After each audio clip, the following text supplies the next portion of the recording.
Hello, hello, people. How's it going? Welcome to kind of Tub Takes. I guess it is Tub Takes. But it'll probably Adi, this is going on YouTube or is it not? Is it not? I don't actually know. Oh yeah, Um, oh yeah. I but did not want to have to wait until Tuesday or Wednesday to talk about champions with you guys. We'll of course have a much bigger breakdown once we, have a little more information come Tuesday. But yeah, I wanted to start yapping right away. So this is going to be a little more of an informal Tub Takes-esque okay. video. If we're doing informal, formal, let me still do the proper intro. This is Tub Takes. It's a video podcast where we go over what's been making waves in the VGC scene. Of course, we're just here to talk about champions today. We're all here to talk about Pokemon champions, and we all got to play around a bit with it last night. So we're not hitting you with the day one, like minute one takes, but instead just having a night to sleep on it. It's still very fresh, of course. A lot of stuff to talk about because so much has already been discovered. And before I get ahead of myself, let me finish the intro. If you guys are here watching this right now, we are going to be posting this on YouTube as we just mentioned. So Audie's YouTube is !YT in the chat, CK49. I got it right there. So yeah, definitely check us out over there if you'd rather watch this over there as well. And then yeah, also talk with us. I've done a decent job of collecting the main topics that we're going to be covering today, but of course we would be happy to talk about any other topics. I will say right here at the top before we get into it, we're probably not gonna dive into the meta. We'll talk about Pokemon that seem good, that seem bad, or whatever, but we're not gonna really recommend what you have to be team building to beat right now. That's just a silly thing to try to be accomplishing so far. We'll maybe cover that next week for an early meta analysis. We don't know. I also didn't. It's too soon. Right, exactly. I also should finish introducing who we got. So, of course, up top, Adi is my co-host. How's it going, Adi? Just got off work, longest workday ever. I've just been fiending to play more champions, and so finally it's time. And then just below, we have Nick right back from the Monday app. How you doing, Nick? Yeah, good. I got my Champions team background. Michigan basketball won the national championship, and I'm a big Michigan fan. I couldn't tell. Really happy to be talking champions right now. Oh my god, dude! I didn't even realize what it was about. This is so cheesy. We also have Arsel here with us. How you doing, Arsel? I'm good. I'm excited to talk about champions today. Yeah, absolutely. Yeah, Arsel, remind me your first year playing. You were playing back in the old Mega days, but what was your first one? 2014, yeah. Yeah, okay. So you've been around for all of it. You've probably seen a lot of similarities to the old days, the old meta sometimes, obviously with a lot of new stuff too. Let back into the nostalgia, yes. Right. Yeah, absolutely. it's so exciting to have a perspective from someone who hasn't really played a lot recently, but played a lot in the back of the Mega days, because I think that this game, one of the big appeals is going to draw back in these old heads like Arsel, who I think it sounds like, judging from your DMs with me from the last 3 weeks, you are so excited to play with Megas and play champions, get back into the game. Definitely, and already you're seeing a lot of teams. I've been watching a lot of people streaming their sets and everything, and you see a lot of similarities from 2014. Obviously, there's a lot of differences. You do see some similar team comps, and we can get into all that later. But it's pretty exciting to see everything. 100%. So I'm assuming everybody here has gotten to playing in game a little bit, and that's what I'm going to actually have in the background footage here to just kind of go over some of the major talking points about playing this game. And so it was kind of funny. I mean, just talking about a minor anecdote. I was, as we saw on the home screen there, I was actually just playing Binding of Isaac, hanging around, and I finished my game at 7:05 local time for me. And I was like, let's just see if Champions is live. And I go to the store, I click on the starter pack page, and it's like, this only works with this game, Pokemon Champions. And I was like, oh, okay. It was like, do you want to download that now? I'm like, yes, I do want to download that right now at 7:05. Let's do it, an hour-ish early. And then I just hopped into the Discord call where everybody was just kind of Champions waiting room, just hanging out. And I was like, what are you guys doing? Why aren't you getting the game? And everybody's like, what do you mean? I was like, it's out! It was so fun to kind of just be like the I don't know, the British is coming, kind of pop into the Discord call. Everybody get in there, come on. I think Adi joined at 7:15 and I was giving him shit. I was like, dude, you are late! I was also playing a different video game. I was like, I am so close to finishing the Cyberpunk 2077 DLC, and I'm not going to finish it if I don't if I don't finish it before Champions comes out. So it's like, all right, I got an hour. I'm gonna hammer this. I got an hour and a half. Hammer this out, and then I finish it. And apparently, I'm 15 minutes late to the party.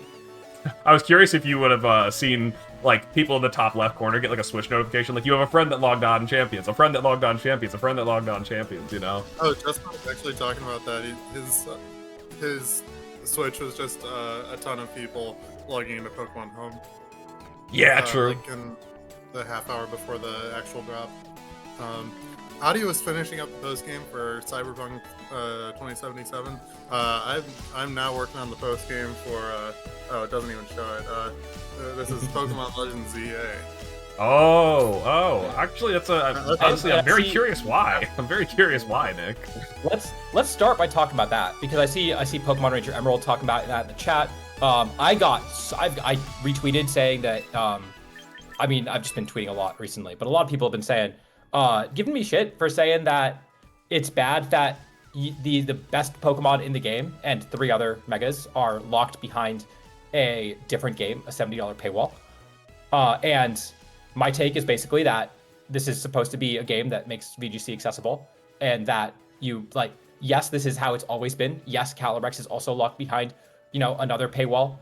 And I think that especially with forthcoming mobile release, this is not a Pokemon that everyone will have access to, and it is a Pokemon that, is hard to get, even if you like. I didn't enjoy playing ZA. Honestly, that's the reason I don't like it. I have ZA.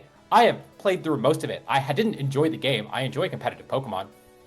Why am I forcing myself to play a game that I'm not enjoying in order to get a Pokemon for the game that I do enjoy? Like that to me, it's just adding another barrier to entry for a game that, I'm going to do it because I play VGC, but there's a lot of people I know who are just begging for trades for a Mega Float because they don't want to spend $70 and also 50 hours to get a Pokemon when they're not going to enjoy 50 hours of that game.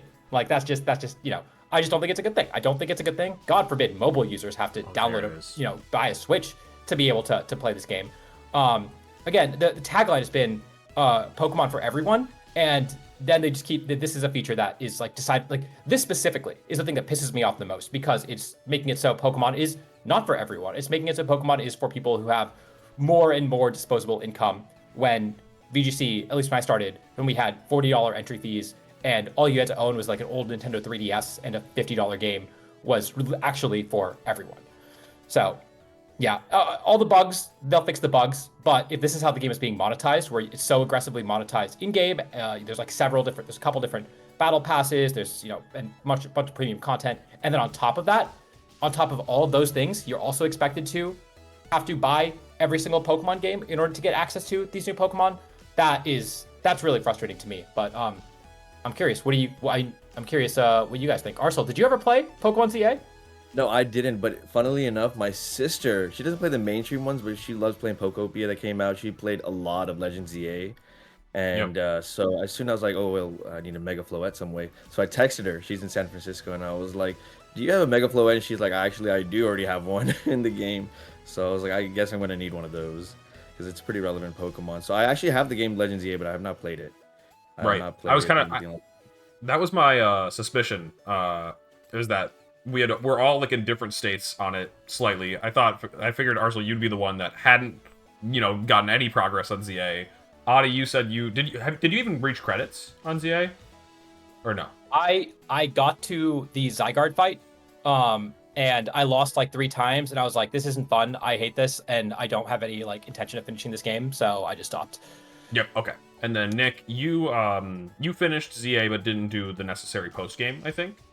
Yeah, I have to do the Infinite ZA Royale thing 15 times. I beat Zygarde and then kind of stopped playing. So I'm in I think the exact same boat there. It's probably 6 hours of grinding something that's probably going to be a little fun, but is going to feel like a grind because I have to do it for VGC. It's annoying. But yeah, share all of the same concerns Adi does with the fact that they're paywalling what might be a really good mon. It seems like it's going to be really good, but it's too early to tell whether it gets owned by Gengar and maybe Glamora and all of that. It's just way too soon to tell for viability. The calcs are pretty disgusting, though, I'm pretty sure. yeah, it's. Somebody asked, did any of you guys get the DLC? I'm gonna guess that's a no from all of us then. I did not get the DLC. I don't think the DLC seems necessary though from what we're talking about currently, right? That doesn't No. seem to be. And It's then not necessary. for now, true. Yeah, because honestly, there are a Um, lot of megas that aren't in the game yet. We haven't, like, you know, we're not really here to talk about the meta totally, but we can talk about the Pokedex a little bit for sure.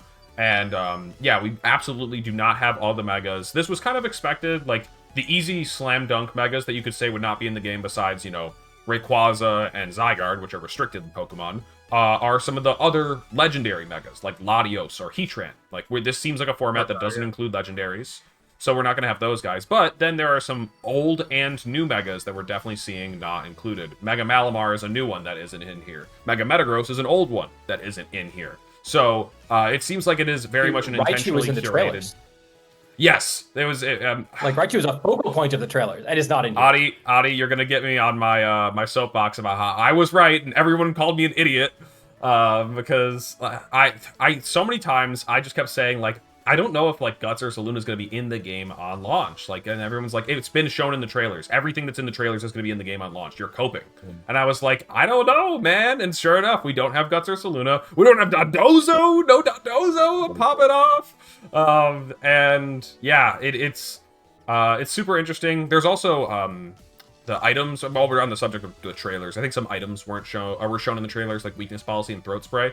Were in trailers, not in the game. We'll come to the items. The other items is a whole different can of worms that I do want to explore later. Let's stick to the Pokedex for now, though. So yeah, we don't have all the megas. Obviously, we have the Pokemon that are here shown, and I think there are 180. That's the number I keep hearing, right? 180. Sure. 86 or something, I think, right? Yeah, no, 186. 186, yeah. Okay, 186. So I don't know. I put out a joke tweet about this just before we got started about how it's like it's a perfectly average deck. This is fine. But genuinely, I went and counted the Pokemon that would be champions eligible in Sun and Moon just for fun, because I was like, that was a regional dex that I really enjoyed. And I don't think I ever really heard complaints about people saying, you know, that we didn't have enough options, that it was too small or whatever. Like, we all had our fun while that was the regional dex. And that was 164 or so Pokemon. And so, like, this is bigger. I do not think this dex is small by any means. And even if it is, that's fine. It's fun. I feel like we have enough options. We will have to give it enough time, of course, to see if it's like, oh yeah, there's actually only one way to play the game. But I don't think that's going to be the case. I think that there will be plenty enough strategies to use with the number of guys we got here. Oh yeah, no, the deck size is not at all. I think small dex is good. It's, I mean, yeah, you pretty much hit on everything. It's just you, like, you figure out which strategies are good against the mons that are legal. There's still a lot that's there. It's not like it's a dex that lacks strategic depth. It just gets you using tools that you're not as used to using, and so figuring out what works on this power level is the entire point. It's I really dig the dex at a glance, and I'm gonna have stronger takes on it next week, whether or not I'm on. I will have the takes, but yeah, I mean, do we want to get into like actual what's in the decks, chat? Well, I got another explanation for why there needs to be a smaller dex. Like, I think that it was insane to expect a huge dex on release, because if first off, I mean, okay, under the assumption that you could theoretically play this game if you didn't like connect to Pokemon Home, which clearly isn't the case given the whole Floette situation, or like that's not the expectation given the Floette situation. If you were just re-rolling for Pokemon, the bigger the dex, the less likely you are to find the Pokemon that you want, right? And so they kind of needed a smaller dex, and they needed to add on to it because they expect you to be able to find a team reasonably by recruiting Pokemon. And it's just like the lower and lower they give you odds for essentially the gacha of rolling for Pokemon. Again, it's less likely that people actually use that functionality. So yeah, it makes a lot of sense that they want you to roll for Pokemon that are actually accessible, and then they can add new Pokemon in over time. And and make you keep recruiting them. Makes a lot of sense to me. I think they're also aiming for when the newer players come in, they don't want them to be overwhelmed.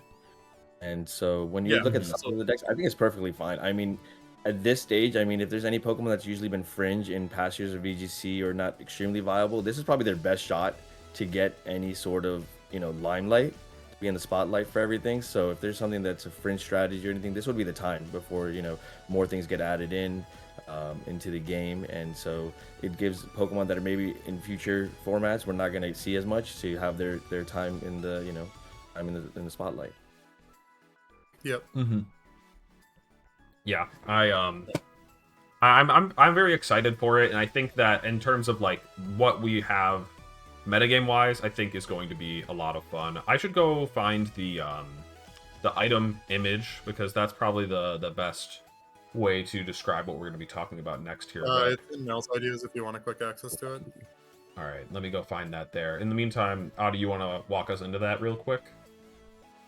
Yeah, so one thing we quickly found out is that not all the items are in the game, and including a lot of items that are very common in VGC. I'm thinking Life Orb, I'm thinking Assault Vest, I'm thinking Choice Band and Choice Specs are not in the game.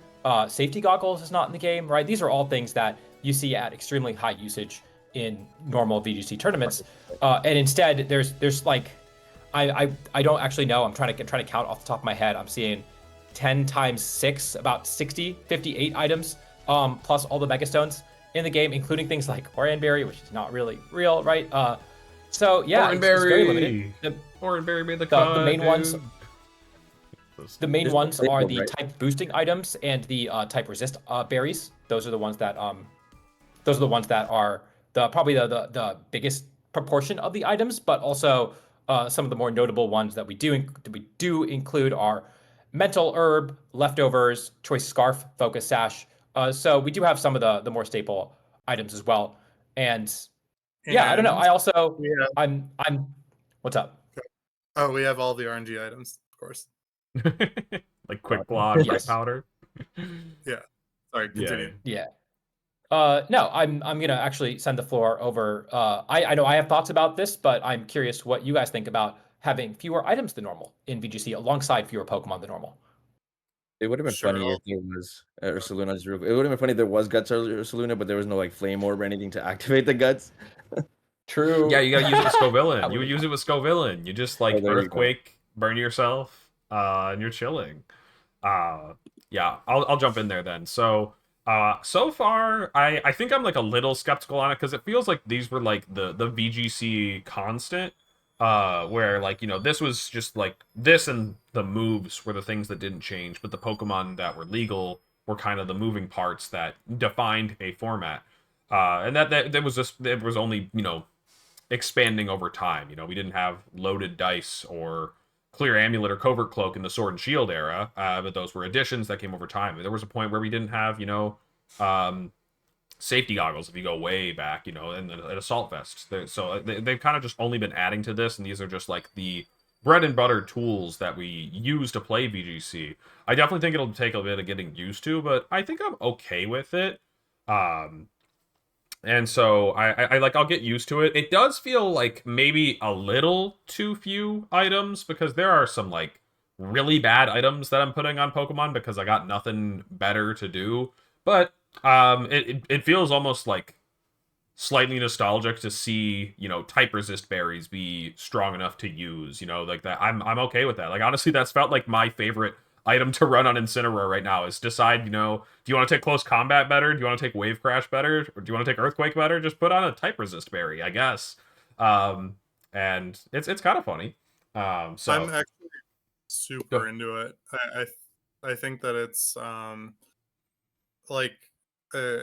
just forcing people to scrape the bottom of the barrel leads to way more interesting choices. Like if you have like 10 like elite item options to choose from, you end up recycling the same ones. If every team has a citrus berry and a focus sash if they want it, but maybe they don't want it, and a scarf if they want it, but maybe they don't want it, like and then you're just slapping on your 20% power boost for your type, your maybe your muscle band or your wise glasses. Like this is really the time where you can see like interesting choices being made and rewarded. I think it's really really cool, honestly.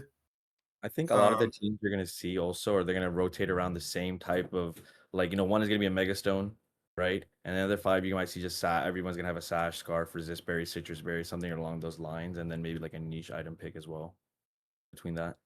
There's actually been a Um, whole debate going on in Tub that I've been fiercely on one side of, which is like whether or not double mega will be good or not. And honestly, like this is something that I am, very willing to be wrong on. I don't think double mega will be that strong, but the item economy is definitely a factor in this discussion because um when you're running Tyranitar right on your Tyranitar, that comes at the cost of not having Assault Vest on it or something like that. You might say, well, I really like my Tyranitar taking those special attacks better. I'm gonna, just run the Assault Vest, except that I'm not gonna situationally mega it. But when there isn't an opportunity cost of not having Assault Vest because it doesn't exist, then it gets better to maybe run that. I'm more in the camp of I'm gonna probably run a Sash or a Resist Berry on my Tyranitar, but I think other people are starting to go the other way. And so, I mean, I'm not going to say that, those people are 100% wrong. We'll kind of see as time tells. There's also, this is probably not something that you can be 100% right or wrong on, but it's kind of a cool debate. so yeah, that's like kind of the other take is megas are going to be a way bigger part of your team's like damage profile because we don't have a choice band or a choice specs or a life orb. If you want to be keeping up with the megas, you just have to be using a high damage mega of your own. So having like pairing having your two megas that can deal damage into like different comps. Basically, if you can find a pair of megas that are both underplayed and one of them deals with exactly one half of the meta and the other half deals with exactly the other half of the meta, and you just stick them together and have like a 4-mon team that you pick 3 of every game, that's probably a really good way to build a team since like um, just have you're guaranteed to always have a mega that has a good matchup, and that's going to be like really just awesome if you can get that consistently. And like, I mean, I would definitely trade a team slot to always have a good matchup for my mega. Like, just that is a super worthwhile trade if you can make that. So I'm gonna be exploring double mega for sure. I don't know if it's gonna Mhm. be the correct answer, but I wouldn't be surprised if it was. But you know Oh my what? It's God. like what you said at the very start of the stream, where it's really we don't know. We'll see what the Yeah. metagame looks like. We'll have to test both ideas and see how it shakes out. But I think that, and also I kind of plan on making a video that kind of answers one of those that question is part of it later in a couple days. But I think that yeah, I think that generally speaking, when there are fewer items, you are more encouraged. The opportunity cost is lower to run a second mega. Whether or not it's worth it is still very team dependent and still like what you're dependent on what your primary mega is. If you're running Charizard Y as your primary mega and you've built around setting up Sun, you probably can't run a second mega on your team. If you've built around a mega that has a matchup spread that has some really big weaknesses, then maybe you do think about running a second mega on your team, right? So So it is very dependent. Zardoi was What's one of the up? ones that I thought would want to have a second mega option. Like if you have the Mhm. second mega that can deal with like manual rain setter comps or like TTR comps. Like those are two of the big ones that jump off the probably some dragons too to deal with. Um, maybe Float is the one that pairs there, and you just say that I have my fire damage and I have my fairy damage, and you have to respond to both of them at preview. Like that could be a pretty good pairing. Just Hmm. offer it. Sure. Who knows, right? Yeah, like Funnily enough, I exactly. think. This is entirely theory mon. Haven't tried any of it. Don't have any of the mons in game yet. Will at some point, but like we just don't know this is the entire fun of like of early meta team building is you just get to have crazy ideas and like maybe they work, maybe they don't. Usually they don't work, and that's fine. You only have to hit on one that works really well, and then you've got then you're cooking. Then you really got something to build around, and you can go from there. We've talked a Yep. bit about Floet. Audie, go ahead. I'm going to move us on to a different thing unless you have one more thing to add on this. One more thing to add.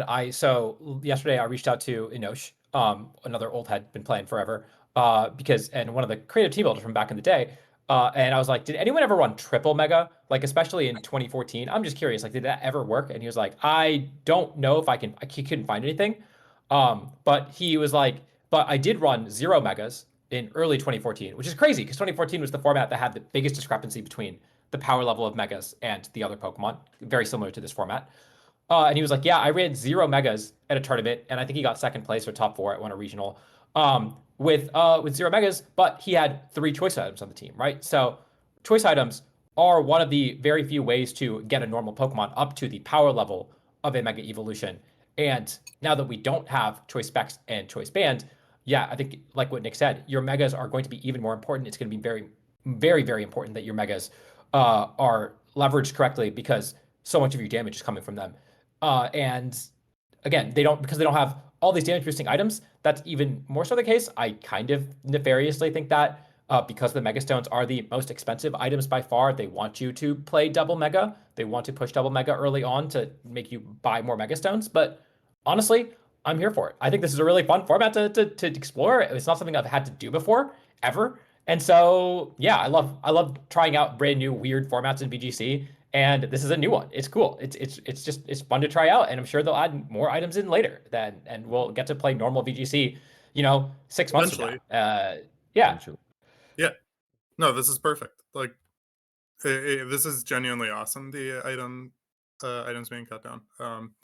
Dooming about having limited options just reflects a lack of ball knowledge. I'm just gonna 100%, dude. Where's my Rillaboom? I need my Rillaboom, my Incin, my Urshifu. I need all of my comfort Pokemon so that I can play the same way in every single format. Oh, I'm protecting my Shadow Rider. Oh, I'm protecting my Volcarona. Oh, I'm protecting my Blood Moon while I switch to Incin and Rilla.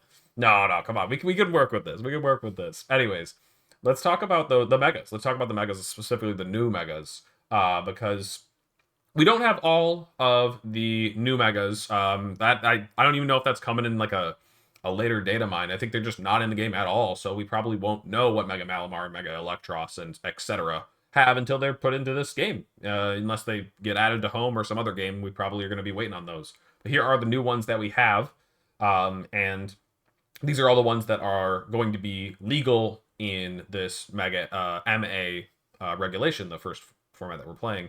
Yeah, MB is probably when we'll at least see some of them added.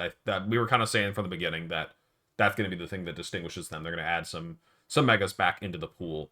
Also worth noting, this kind of is just like a somewhat obvious thing, but I don't think they're doing any kind of like Pokemon is legal, but the mega isn't situation. So like if Charizard is in the game, you can be Charizard X or Y. If Alakazam is in the game, you can be Alakazam Mega. Like you don't.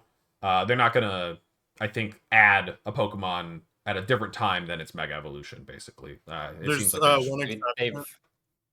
The one exception is the Z Megas. So like Garchomp Z. good point. Good point. Yes. 100%. Yeah. Lucario, yeah. Those ones are. Those are all good points. That's true. Yeah, the Raichu one is a funky one because again, we were talking about that being in the trailer. It was very much prominently featured in trailers. Raichu, but we saw that not everything in the trailers was in. So yeah, let's run through the megas really quick and maybe just talk about the hits because honestly it's mostly misses. We could talk about the misses and at least as extensively as we feel, but I don't want to I think there are 20 or so of them, so it might end up taking a little bit of time, but I don't know. It's just kind of crazy that of the new megas, the ones that we didn't know about, some of the ones that we did know we're getting to play with and see how strong they are. Like Meganium, we knew what the ability did, but like actually getting to play with it is a different story. Especially because it's a brand new ability. But we didn't know what Mega Clefable had before yesterday, and now we do. It's Magic Bounce. That's I don't know. Is there anything? That one's a singles one, right?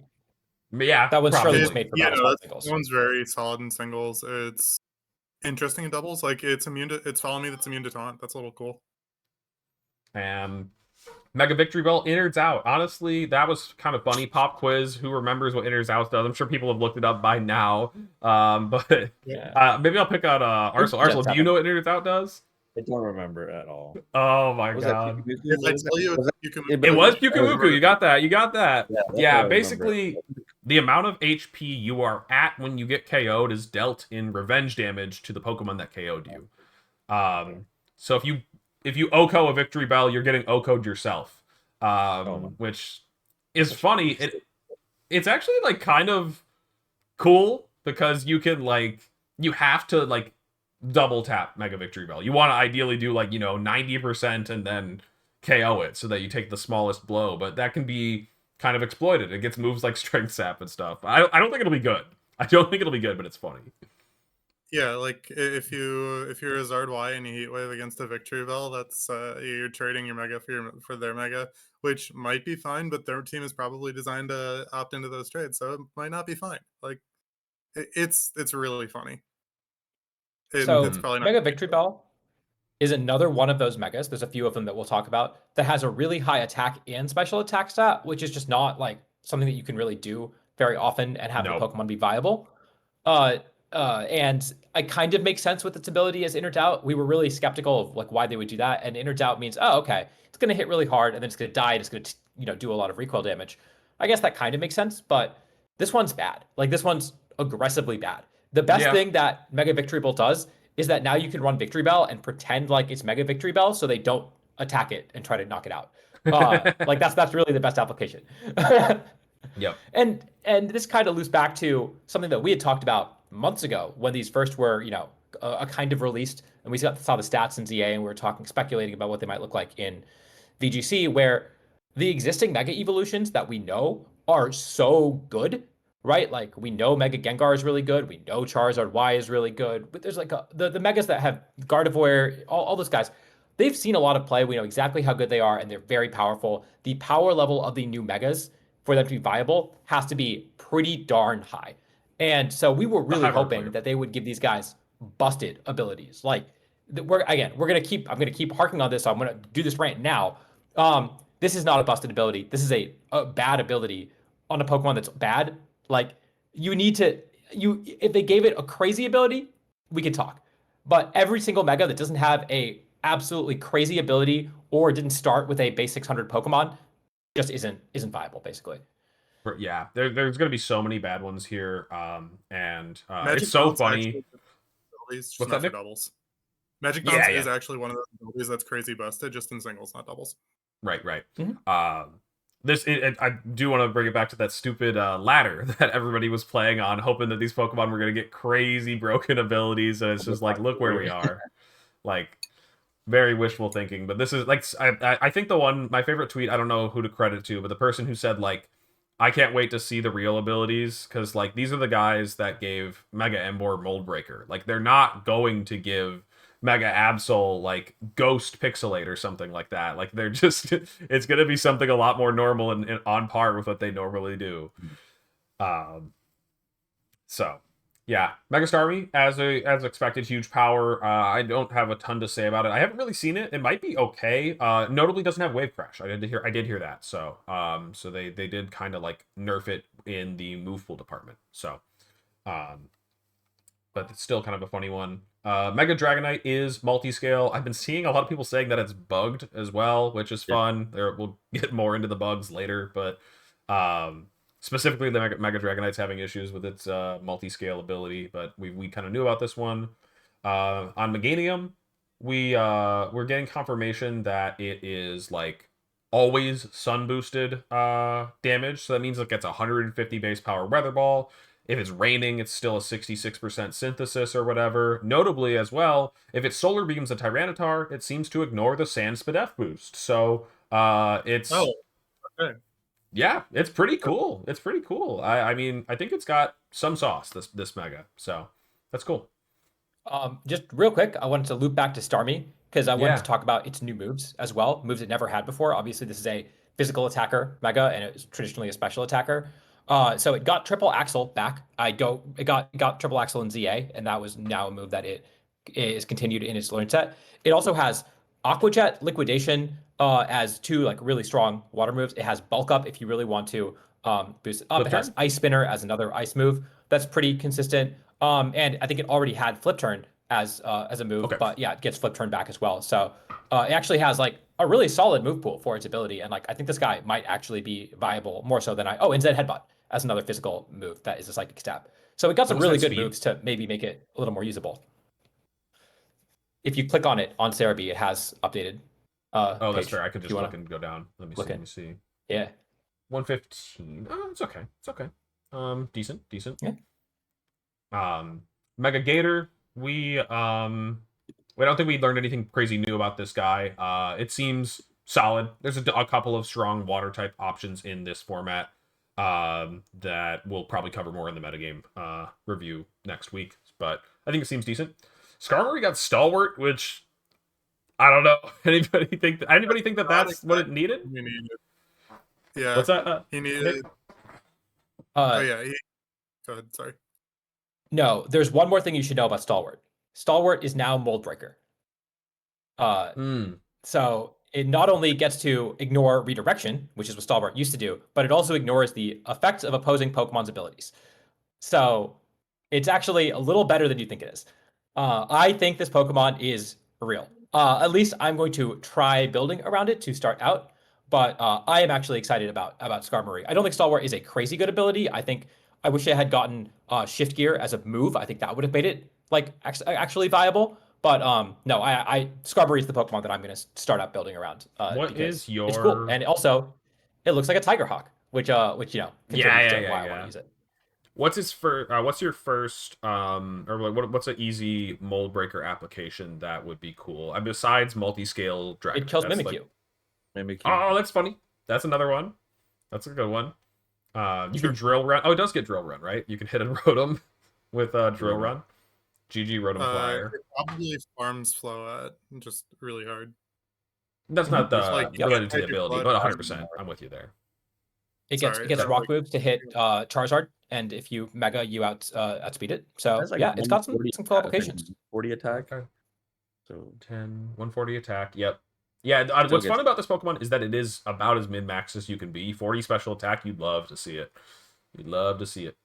No, I'm here. I'm here for it. Seems cool. Mega Shy Mako got Levitate, which is... It's kind of funny because, like, that is good on a Pokemon with this typing, but I'm sure that the Psy Spam bros are crying because they're like, I don't get to click Expanding Force with it. No!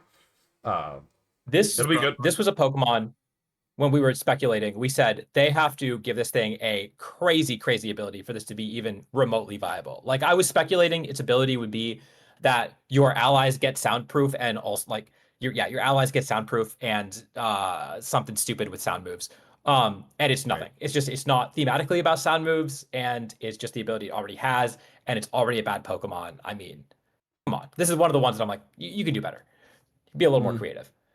I think it got recovered, right? I don't know if, like, the thing is, I don't know if a good defensive Mega like this is going to be enough to carry, but yeah, it's got cool typing. It's going to be like a Bronzong with, I think, Recover, maybe, so. I ain't used my Mega Slot on a Bronzong with Recover. I agree. I'm kind of with you there. Mega Frostlass seems strong. Go ahead. I was going to say that Mega Chimecho's shtick is probably Cosmic Power or Stored Power. But oh, that's funny. That is funny. That's like not really enough, but that's what it does.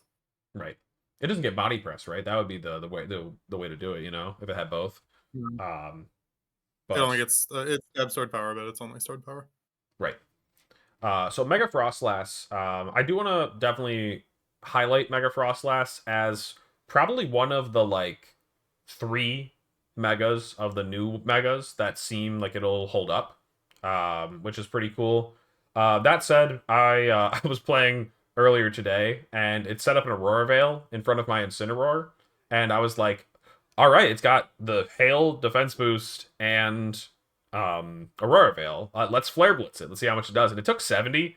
I was kind of like, that's still a lot for double damage reduction on my Flare Blitz. But, regardless, it's still a Pokemon that is a weather setting Mega that has a ghost typing. Like, that is awesome. We no longer have Covert Cloak. We no longer have Terra Ghost. Fake Out is looking really strong. So being naturally immune to that is very, very cool. And yeah, just a very potent mega, I feel like. So yeah. Yep, Frostlass is very good. That's really all there is to it. It's Cold take, uh, because it's yeah, ice type. Cold take. Anyways. it's yep. Embor, I don't really think there's anything to say about this one. I think I caught a little bit of a Joe stream earlier, and he was saying like, "Dude, Embor's so tough for me." He had I think his team had a tough matchup, but he's been running sand, so I kind of understand it. And he's a T-Star Rotom doesn't like Heat, I this. think, on his team. He has a Rotom Yeah, Heat. Rotom P doesn't like this thing either. That's true. Let's see. Mega Drill. So we didn't talk about, and I'll kind of package in Mega Golurk here because Piercing Drill and Unseen Fist are reskins, right? They are just the exact same, with different names, I think. I don't know. Somebody correct me if I'm wrong there, but basically, Yeah. they are so Unseen Fist, which we all know is Urshifu's ability, and it will strike a lot of fear into your heart seeing that they gave it to a new Pokemon. It was given to Excadrill as well. However, it's been nerfed. We talked about this from the leak that happened last week, revealing the new abilities that were going to be in this game. And so Piercing Drill is Unseen Fist that does 25% damage through Protect only on contact moves. I find that last part, the contact moves part, very hilarious considering that this is on two Pokemon that love to use Earthquake. They are both physical ground type attackers, and Earthquake is famously not a contact move, so you cannot Earthquake something through Protect. You can High Horsepower through Protect, Iron Head through Protect. Poltergeist is another very strong move that Golurk would love to be running, but Poltergeist, and it might still run it, but it does not go through Protect, so because it doesn't make contact. So, yeah, I'm actually, they both have Unseen Fist, an ability that has terrorized VGC for the past several years. And I'm not actually that scared of these guys with the nerf and their kind of toolkits. I don't even know if they're going to be that strong. I think it was more The nerf funny that is- people were more happy Yeah. about the Unseen Fist nerf in general rather than who had it. They didn't really care if it was Golurk and these Right. guys. They just happy whenever Urshifu comes back, they know that thing is nerfed. Right, Uh, right. Exactly. Hey, has anybody crit with these guys yet? We don't know if Unseen Fist ignores the damage reduction. Okay, Yep. it surely does, but yeah, the Unseen Fist is probably just pretty chill. Like against Urshifu, like the just don't protect against it was like always a bit of a meme. But like it is true. If you just don't protect against it and just trade hits with it, it's like fine. The issue is that Urshifu is broken with even regardless of that. But like yeah, if it's just gonna, I'm a little bit excited for Golurk. He's got a really nice stat distribution. Right. He should be hitting pretty hard with those earthquakes. He should be really hard to take out. Like, and he's also got like protects poking through. Not super hard, but can poke you. Yeah. And that's cool for like hard trick room stuff. Like Yeah. if you have a focus, you get knocked to sash, and then oops, you can't stall out an extra turn with protect with your sash guy. That's pretty important for a trick room team. Does he get Shadow Sneak? I have not. I don't think it does. Pretty sure it's not get Shadow Sneak. It's not. I have not seen a lot of Trick Room in the bit of laddering that I've done so far, and I don't really know what the Trick Room builds are going to be looking like or focused around just yet because they don't have all of their bread and butter tools that they've used, and by that I mean pretty much just in DD. There's no DD in the game, so they're just like in shambles. There's no P2, there's no No. Hurry. Like they're kind of missing some stuff. What's up? Golurk gets Headlong Rush now too. I Oh didn't yes, realize people that. were talking about this one. Yes, Headlong is very cool and very much contact. So that is that's real. I think on the ghost side of things, it's still in a bit of a weird spot where you could the joke has always has been for the past day that you can use Phantom Force because it's a contact move to break protect, but Phantom Force already breaks protect for people that don't know. So yeah, you can Shadow Punch, but also for like coverage moves, like if you're against a Garchomp or a Dragonite, Ice Punching them through Protect is plenty good. That's pretty sick. So I guess that's only for 25%, but it's almost 100% because it's quadruple damage. So the like Black 30 Belt. or Dragonite. Yeah. And real quick, I want to, I don't want to spread misinformation. I'm not 100% sure about the whole Stalwart thing. The wording is ambiguous, and the post on Smogon was also not confirmation. So I'm going to try to follow up and see if I can confirm Yeah, that or not. I remember seeing Yeah, you too say in confident Tub in Adi that you were going to try to do some of the science yourself today. I know that we're doing this now when you just got off work, but maybe, maybe later today we can look into it. Yep. Okay, Chandelier got one of its regular abilities, Infiltrator, which is so boring. Come on. Um, Infiltrator notably lets it go through Substitute and Screens, which substitutes are somewhat out there. It might become a bit more of a common move. I don't know. It's like, okay. That's solid. And then as for Screens, Screens technically caught a nerf. We talked about the items earlier. There's no Light Clay. So you can't extend your Screens turns, whether it's Aurora Veil or Reflect Light Screen. So not a huge deal yet, but it definitely will come back. That's something that I can see coming back. I don't think that unless we're like in a metagame that is completely dominated by screens, will Infiltrator be that, worth seeking out. Okay. Let's see. I have not seen any chestnuts. Kind of boring. I think you're better off probably using Iron Defense Body Press with the regular one. This guy's got Go ahead. stats. I think Mega Chestnut might be good. 172. This guy's got base. stats, dude. Yeah. Does he get body it's press got in stats. the game? Yes. Does it have? It does get Okay. body press. That's cool.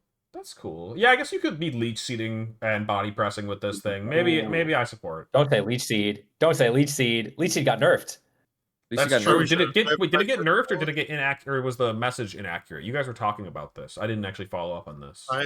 I heard that the tooltip was inaccurate, and the leech seed is fine. It's the base power or it's the damage that we expect from it. But entirely speculation. We don't know. Yeah, I think. But it that- says something different in game, right? It says it does 1/16th now. It does say Yeah, it's I think different. that's what it says. Yeah. But I've heard that the actual behavior in game is as it's been every gen, except for Gen 1. But yeah, just like it deals and heals 1/8 per turn is what I think happens. I'm not gonna put all of my certainty behind that. It's not 100%. But I am leaning towards tooltip being wrong. Mm-hmm. But That's interesting. Now I will say Chestnut, Leech Seed aside, I think you would run Leech Seed on the body press set. It does have a really bad defensive typing. That is the one downside, especially since Definitely. we think the best megas in the game right now are Charizard Y and Floette, both of which hit it really hard, super effectively. People are mentioning Hurricane in the chat, which is pretty common on both Dragonite and on Pelipper on Rain teams, which are also quite common. A lot of flying types in the format, and then also it Mega Gengar gets kind of wallet with resisting grass and fighting. Although notably bulletproof does mean that it's not going to get hit by Sludge Bomb. So yeah, it does have a tough time with its with some of the other very common threats in the metagame. But just looking at its stats and its ability, and its move pool, I do think it's legit. It just might have to wait until a format that isn't as centralized around guys that kill it. Mm-hmm. Yeah, okay, I think it's a grass type that is just got too many weaknesses. I'm worried about it for Meganium as well. Even though it seems like an alright mega, like just these grass megas do have a bit of a tough time. They can't Terra. They cannot Terra to change their type. So, yeah. I'm Not really yet. Just wait. We might take a minor detour over to this move page that people linked, but I really wanted to just cover this bunch of megas, Delphox and Greninja. Keep going, Megas. What's up? Yeah, just let's stick with the Megas. Okay, yeah, I'm down for that. Let's do that. Let's go back. So, all right. So for these three, though, Adi was the one that was pointing this out on Twitter. Actually, for these four, Floette included below it. These are 4 Mega Stones that you have to get kind of through ZA. The first 3 I say kind of because these are not one of Pokemon, right? Like I could get multiple Greninja but yeah, basically for the method, you do have to transfer a Greninja that was in ZA into Pokemon Champions. And when it lands in Pokemon Champions, I think you get access to the Mega Greninja Stone. And same for Delphox and Chestnut, as well as Floette. But the 3 above, slightly less notable because you can get multiple of them. That said, you still have that slight barrier to entry because you will have to know somebody that can trade you one of those if you don't have the game and access to it yourself. Floette, though, that one is probably a bit more of a hotter commodity. We kind of got into that one earlier. I don't think we actually talked about its ability or stat line, so we can maybe touch on that really quick. The reason that this Pokemon does seem so contentious is because they gave it Fairy Aura, Xerneas' ability, and what's funny is I had to remind myself, Xerneas, it felt strong as hell back in the day. I think Xerneas is rocking a 134 special attack stat. Does that sound right, Nick? Yeah, right around there. And this thing is stronger than Xerneas? With Xerneas' ability? It doesn't have Geomancy, I know that much, but what the... It has a move that's almost as crazy as Geomancy. Light of Ruin is just stronger Flare Blitz, but special. It's 140 base power, recoil.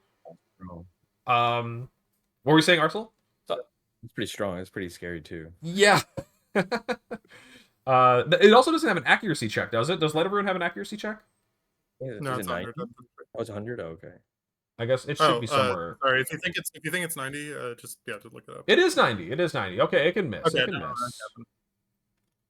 And you take half of the damage and recoil, which that is also more than Flare Blitz, huh? Right? Flare Blitz is a quarter or a third. I think Flare Blitz is a third. Yeah, anyways. Flare Blitz is 1/3. Yeah. So there are some drawbacks to that move, but it's strong. Here, so let me give you some context. In Cineroar, if you are trying to live a +2 Moonblast from Xerneas, if they're just timid max, has to run 236 HP, 236 but def. Obviously, the ways EV's work has changed since Champion's release, but almost max. How much investment do you to always live a Xerneas +2 Moonblast? How much investment do you think Incineroar has to have to live the Floette attack? The Light of Light of Ruin? Ruin. The Light of Modest- Ruin, yeah. It's gonna be weaker than +2 Moonblast, but not that much. Not that much. Probably like 180? second. I 96. think first bonus point will get there. Like max HP, first bonus point. Careful. That's my calculator guess. Right? I'm gonna move us EV special. along a little bit 96. because this is just like a little too much in the weeds of like numbers and stuff. I feel like this is I very know, bad yeah. podcasting. This is very bad podcasting. So, anyways. It needs 32 HP and 30 SPDF. It is almost the exact same. It is about as powerful. Wow. Okay. No, sorry, this is not careful. Never mind. Hold up. If you're careful, it's better. Yeah, sorry, bad podcasting. Oh my gosh. But Okay. it's close. It's like, yeah. So yeah, if this you're mod max also, HP, you need 19 SPDF. notably, second bonus. Garchomp is like 102 speed, and this thing speed ties Garchomp, so that's kind of hilarious. It doesn't even like really have like the classic like Achilles heel defense that some of these like really bulky special defense Pokemon has. Like it is a lower defense stat, but not horrible. 7487 is really not that bad, and it's got a very high special defense. This thing has a lot of stats. The BST 651, yeah, it's kind of crazy. This Pokemon, yeah, I don't. Everyone's talking about it. It's gonna be nuts. The Dex does have some like pretty good answers into it though, that they give answers. Like it's really strong, but there are Pokemon I think more like they can handle it. Like Right. maybe Sneasel's faster than it. It has Dire Claw as well.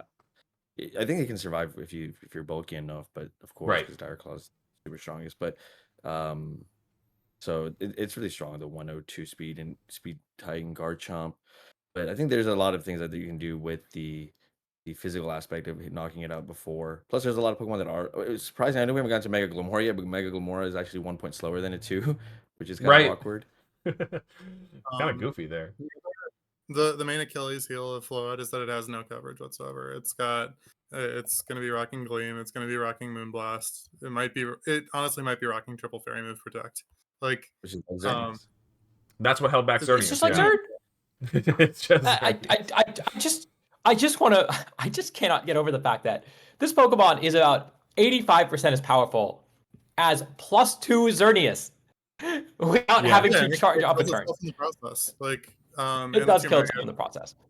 Like it's probably it might be chill. I'm not ready to call it. It does broken levels of damage into neutral targets, but that's not in the context of a Pokemon game. That's not the only like consideration for whether something is broken. Um, it you have to position it and support it, and it might end up being broken. It might also just get sludge bombed by Mega Gengar and not have a move to hit it back. Like, um, All fair I guess points. But Xerneas was never legal in a regional Dex format. it So was. let me There's weigh in also on that part really quick, the- because that is probably the thing about this that stands out the most to me, is just simply that like it feels slightly out of place. Like we've gone through these megas and so many of them have been bad or average at best. And like we're talking about like, you know, in a world of like, you know, they have to compete with the old big dogs that were very good, Mega Gengar and Charizard and whatever.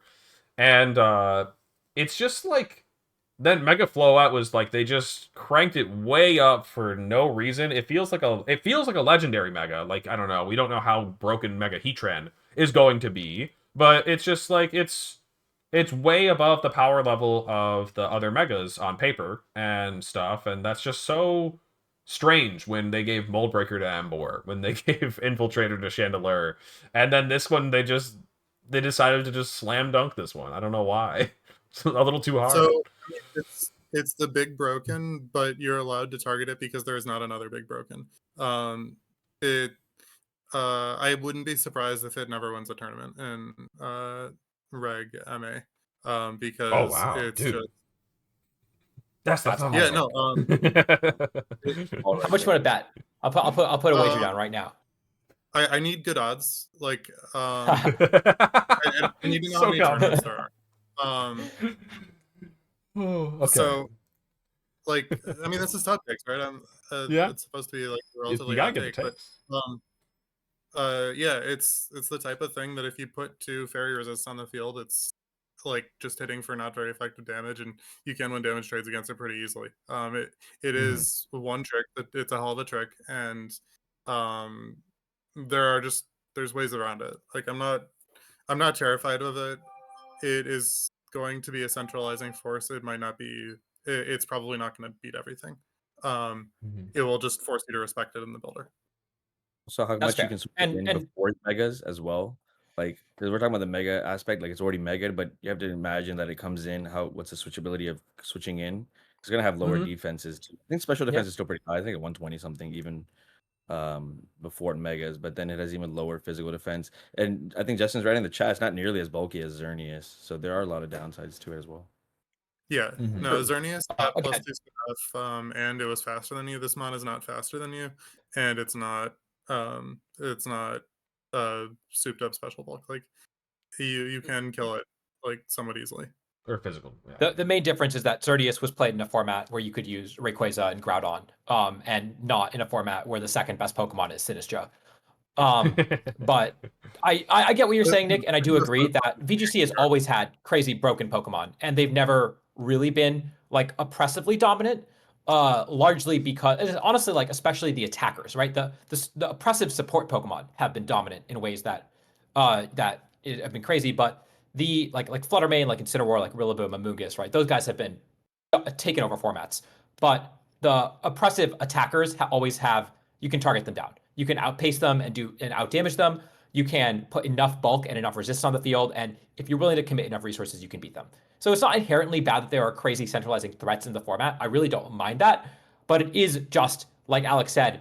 It does just feel weird to have a Pokemon that feels like it should be in at the very least a national Dex type format, and certain probably like honestly at a should be a type of mega that you expect to see in a GS Cup type format or a one restricted format, Ooh, and see it not in GS. this it just feels out of place.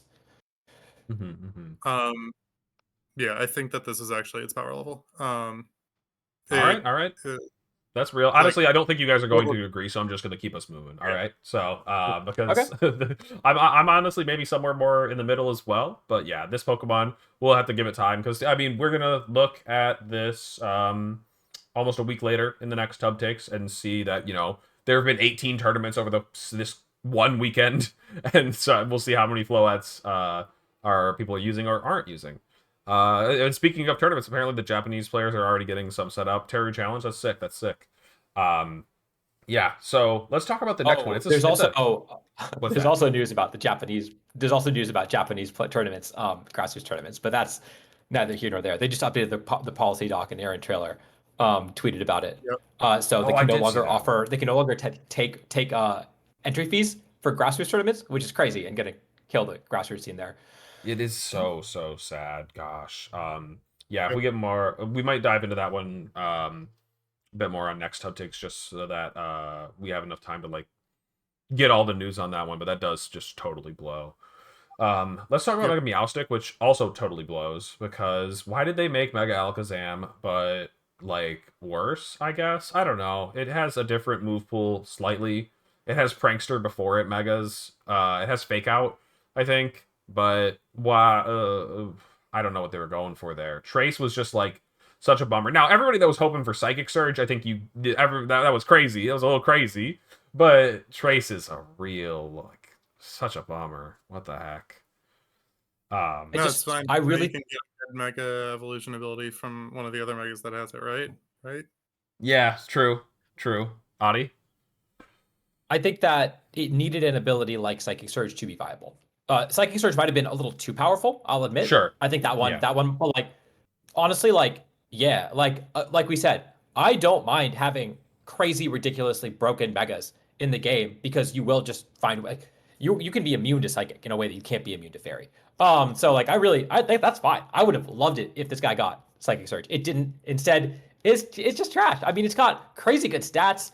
It just needed like an ability that it could actually use, and it would have been a very viable Mega. And instead, it's bad. Like it's maybe when DD comes out, we'll see it play. But then again, it's just like, would I ever use this over Alakazam? Maybe not. It just feels like it's the same Pokemon.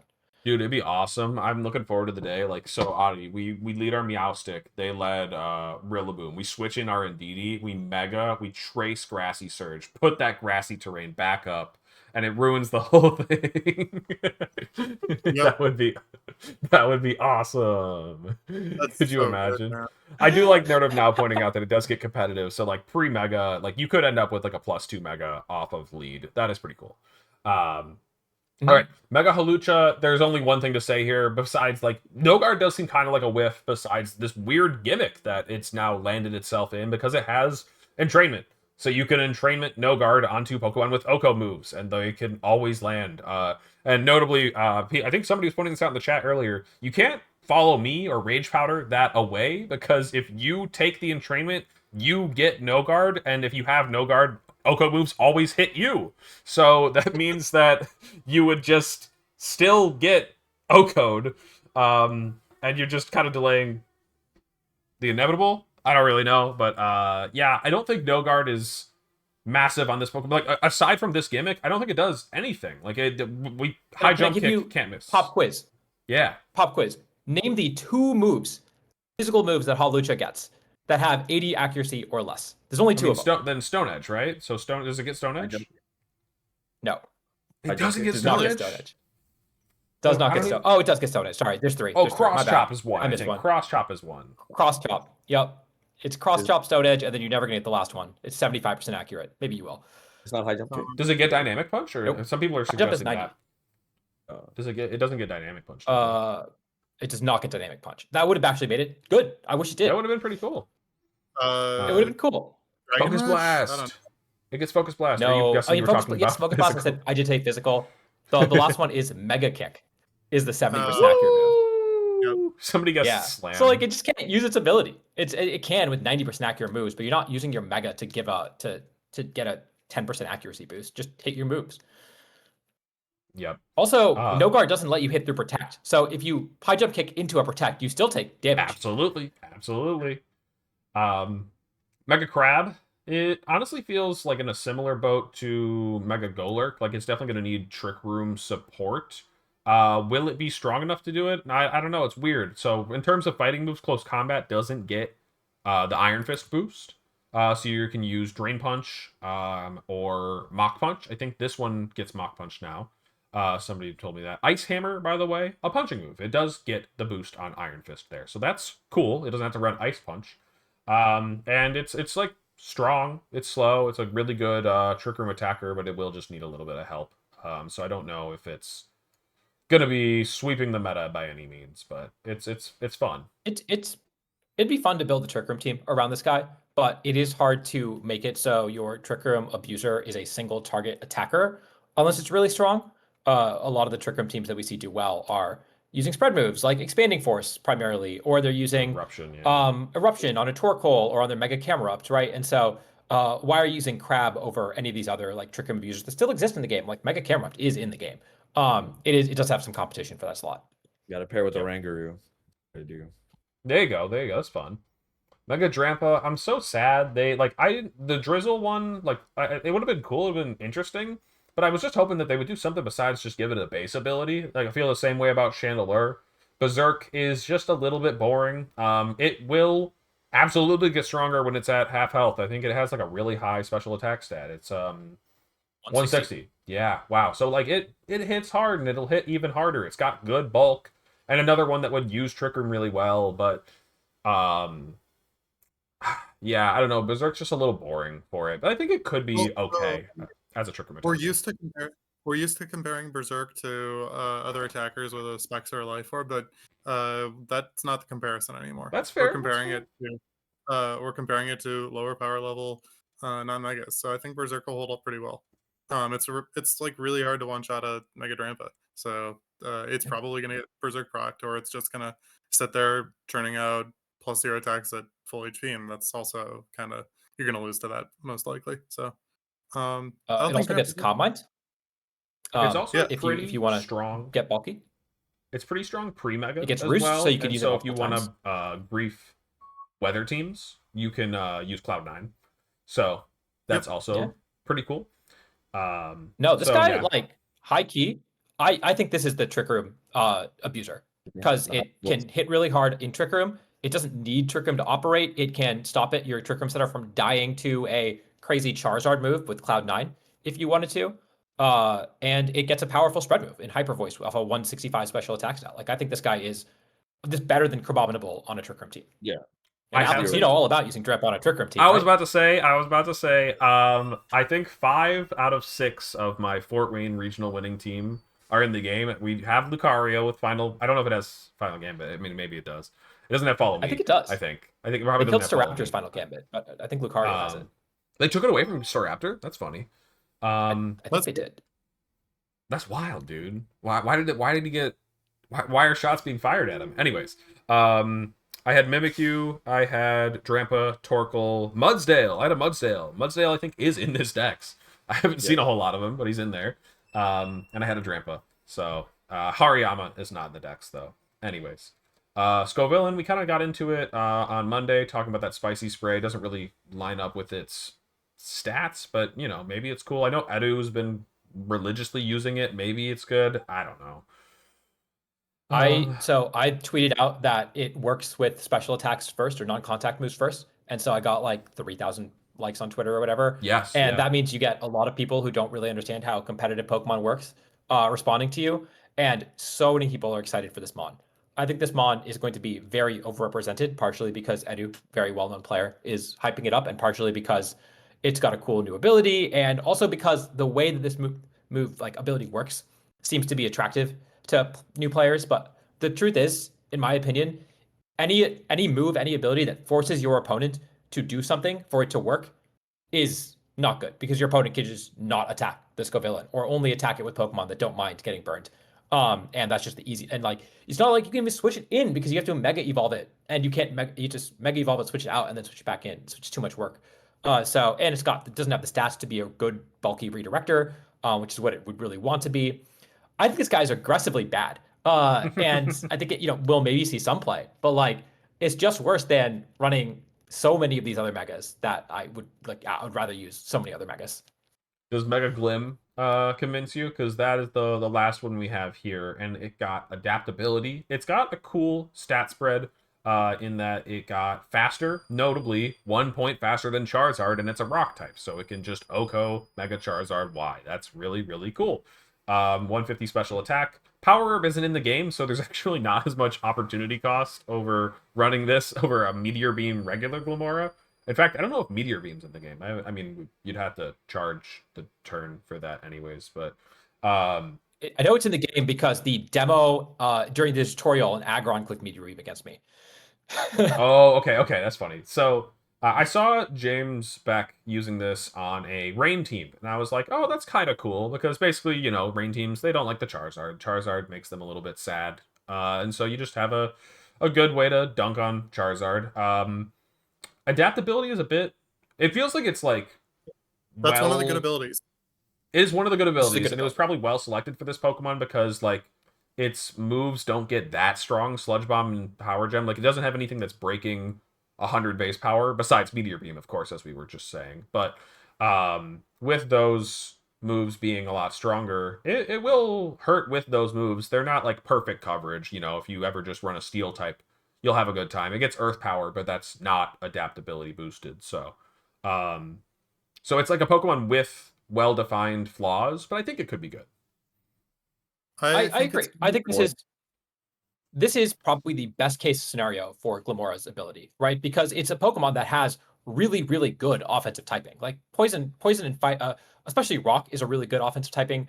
Poison now in a more fairy dominated metagame is or metagame with many fairy types that are good is a really good offensive typing as well. And we don't have a lot of offensive poison types generally speaking. So yeah, I think this is a sick ability. I don't know if it's better than some of these stronger megas, but it's a mega that I think will see play, especially when the metagame, is right for it. And again, I think it's got really good defensive typing where if we expect if we expect a Charizard to be common, it beats Charizard. If we expect Floette to be common, it hits Floette super effectively. We expect Gengar to be common. It doesn't really take a lot from Gengar's moves. It's got it doesn't have the best bulk, but like, yeah, I could totally see this being good. What do you think, Arsenal? Though. So I think the one thing is being 1 point slower than Garchomp, and a lot of the Zard teams I've been seeing, they also run a Garchomp. And since there's a lack of good ground types in the format, I do think there are going to be a lot more Garchomp overrepresented in the metagame. And so that's the only one thing. I know people before they were like thinking this thing's going to get Levitate, then I was like, oh, that's going to be a problem too if they got Levitate, because then you just get rid of the 4 times weakness to ground. I think it's interesting because it is 1 point faster than Charizard, but then it's also a point slower than Garchomp, so it's kind of sandwiched in between. Right. And I think they're both, and then and obviously you have to make a more decision to use Charizard than to use Garchomp, because Garchomp's going to be more splashable on a lot of teams than Charizard Y is, and so you're probably going to see a lot more Garchomp around than any other mega than obviously Mega Charizard Y as well. Right. This Yeah, that part will be is tricky. a fantastic candidate for a double mega team, by the way. I was also thinking that. Yep. Oh my gosh.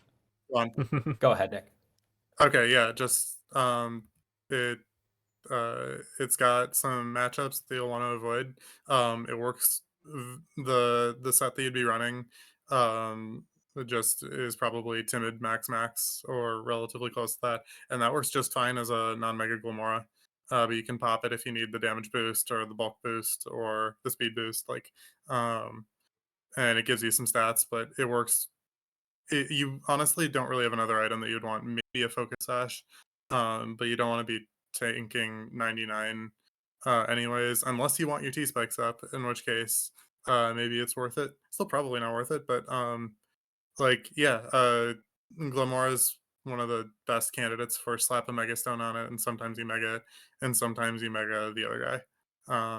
The other guy pretty good at any number of too. things. Could be a Frostlass, could be to handle the chompers, could be, I don't know, I'm not going to go through all the options, but Yeah, that seems reasonable.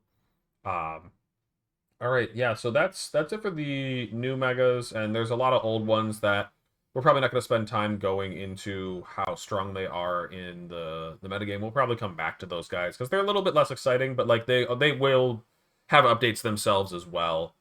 So there will be like some old megas that have life breathed in them, like Lopunny. It's got Scrappy, but now with the updated stuff. But it also has no normal moves. Like that's kind of funny. And yeah, there's plenty of other megas that are doing really good, like Charizard and Gengar, that have always been good. They'll still be good. All right, Adi? real quick, Arsal, what mega are you most excited? What new mega are you most excited to use? New megas. Honestly, I might try Mega Clefable. I think there is some certain application because there's no safety goggles in the format or anything. So usually on redirection Pokemon, you might consider either like a citrus, there's still Citrus Berry or safety goggles. But I definitely think this guy could also be like a secondary Mega in some sort of weird way because, Fun. you can't be taunted on the Follow Me as well. That's cool. That is It could cool. be a good Earthquake partner for Garchomp as well. So it has a lot of viability as a second, probably not a main mega, but a good support mega, and then getting the Earthquakes off because there's not a lot of there are viable flying types, but just having that type, I do think the typing is really good. I think Fairy Flying is Togekiss has been used in the past, so it's kind of in that same mold. I mean, you do, yeah. So, and if you don't have goggles or something like that, and you can't afford citrus, then I think it's a second item as well. I like it. Mhm. You know what? I was not sold on this guy, and you have done a pretty good pitch. Um, this guy's a car dealer. This is how he gets you to buy a car. All right, Buddy has Nick. today, folks. I have bought a car from him before too. Nick, which new mega are you excited to use? There's like a bunch of them, genuinely. Glamora's cool, of course. Let's see.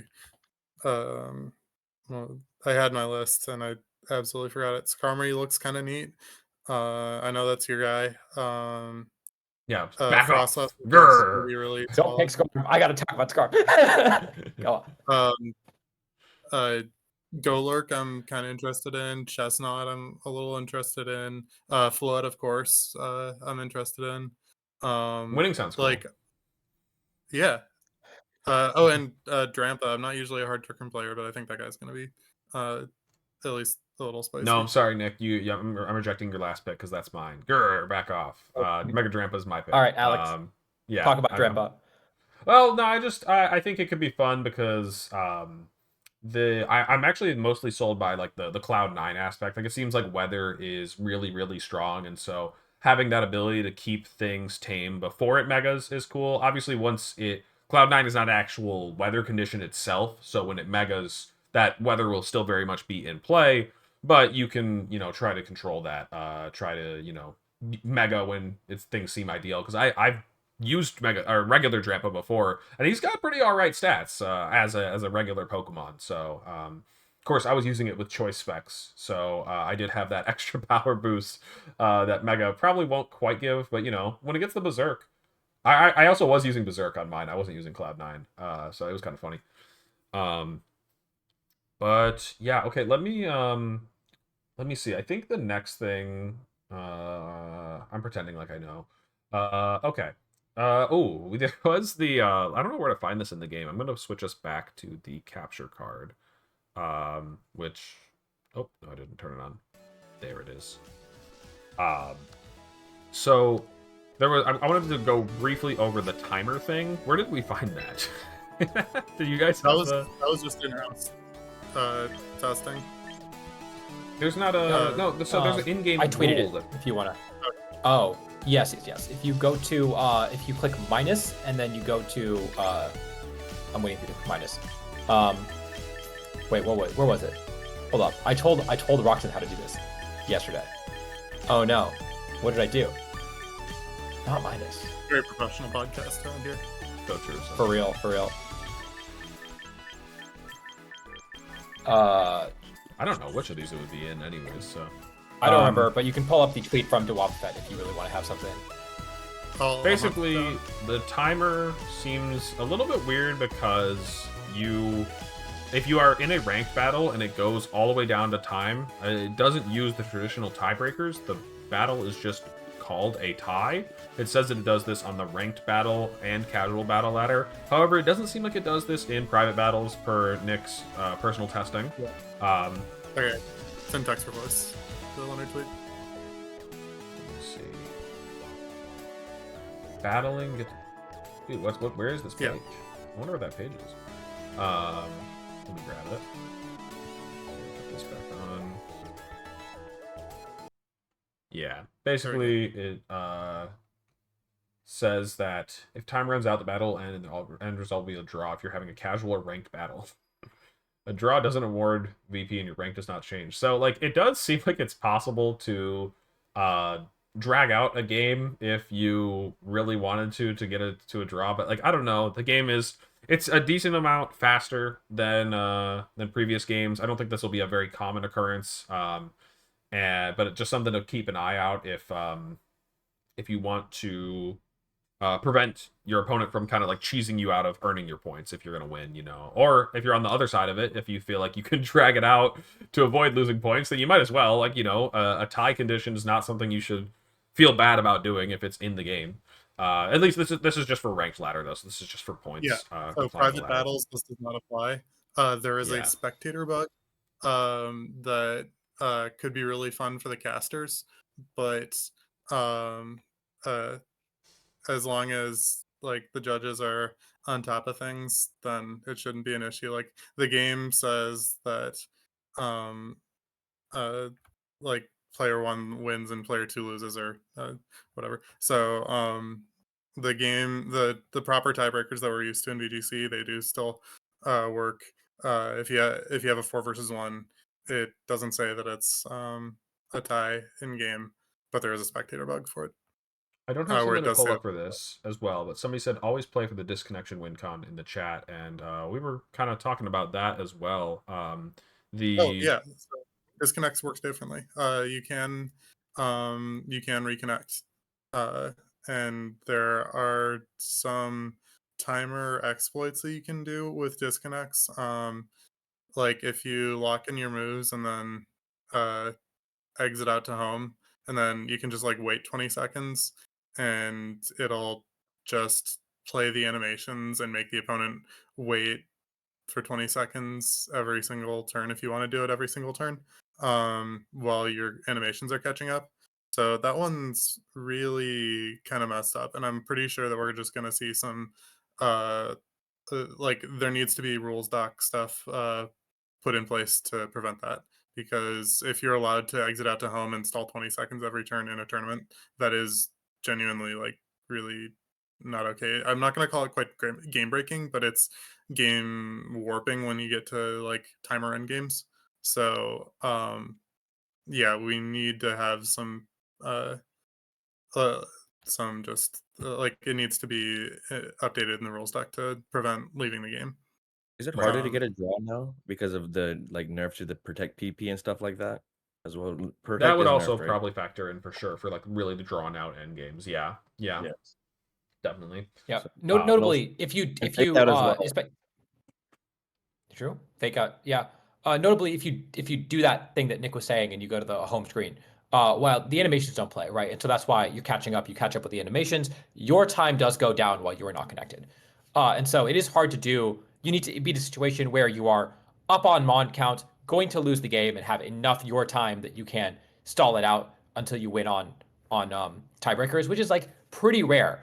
But the first time, like, it's going to happen, and someone's going to be pissed off about it. So I agree.